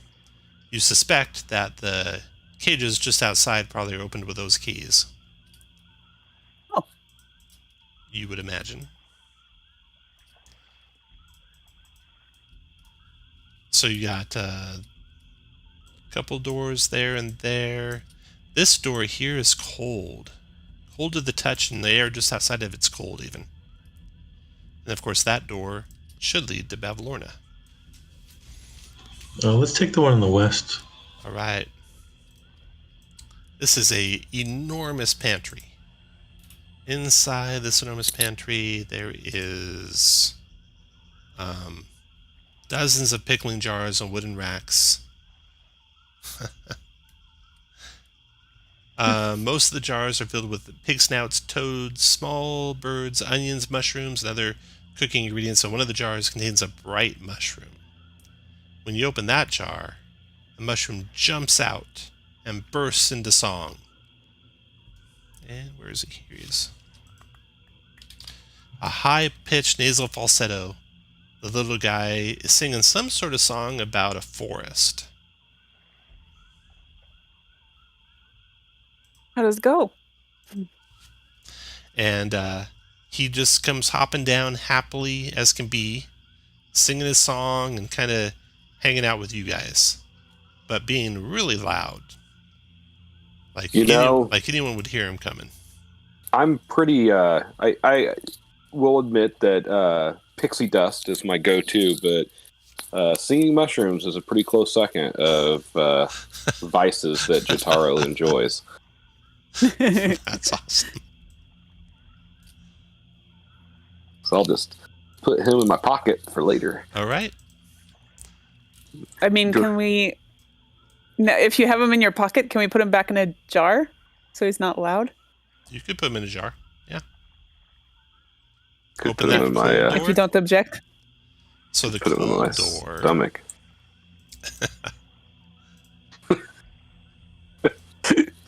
This room is freezing. There's chunks of frozen meat dangling from the ceiling on hooks and chains. Along the walls, there's more meat stacked in piles on meat racks. There's a small frost-covered wooden coffer sitting in the middle of the room. The cold seems to be radiating from it.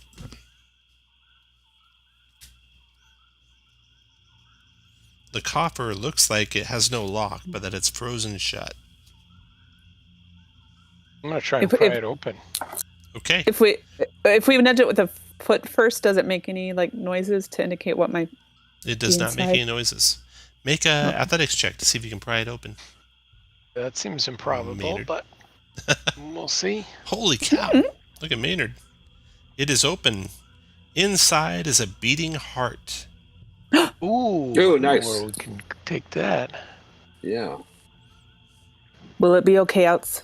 Is the chest itself is being cold, right? Yeah. You could take the chest. Should or we the heart leave it alone, in the your chest? choice. do you Yeah. think? I say we take the chest. Keep the heart in the chest in case it Yeah. keeping it going. All right, where to now? Where Balmora is, I think. Bavluna. Have we? We haven't. Do we missed want to any? be really bad house guests and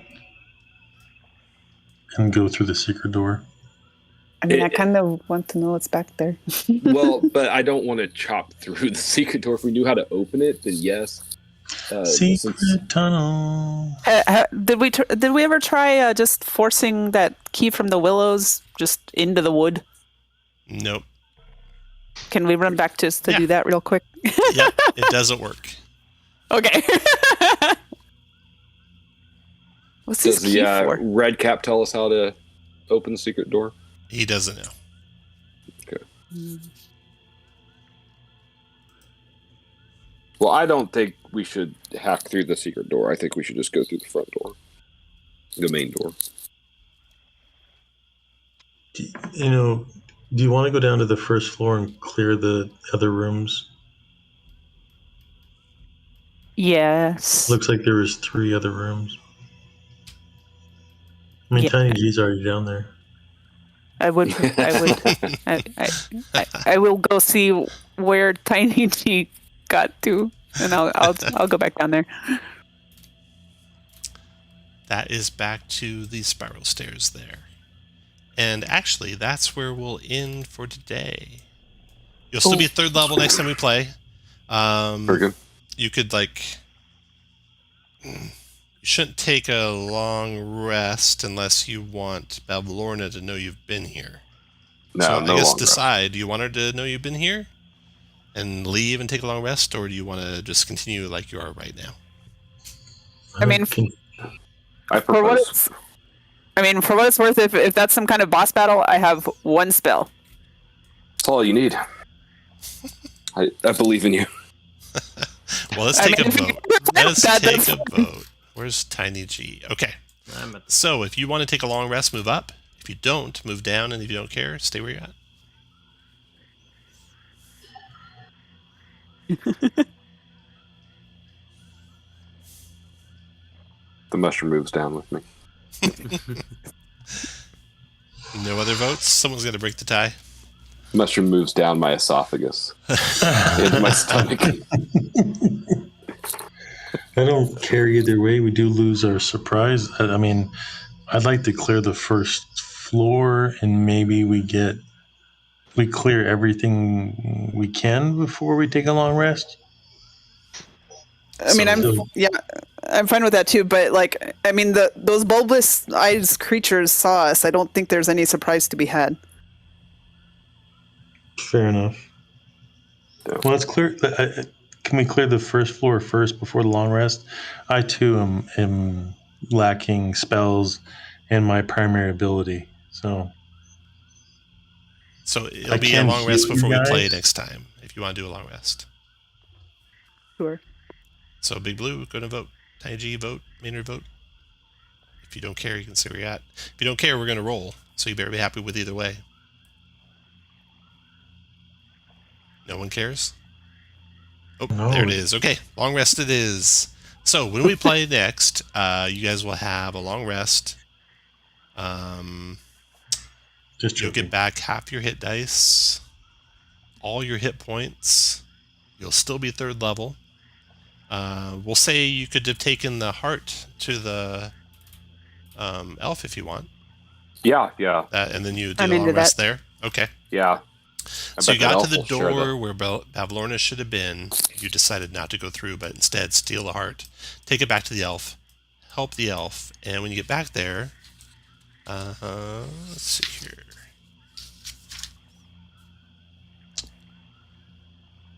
Return his heart. He gives over to you his pipes, which are pipes of haunting. Do any of you have any kind of a spell that can end a curse? I think it takes a 3rd level spell to do that, so probably not. Nope. Okay. Yeah, I don't think so. He will take the heart and go to find someone who can. He thanks you and in return gives you his pipes of haunting. Awesome.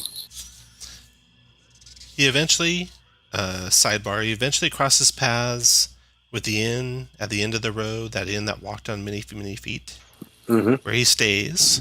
The innkeeper, Sue Harrowbacks, is able to help him. And when he regains his true heart, he skips merrily off into the swamp, and maybe your paths once again will cross.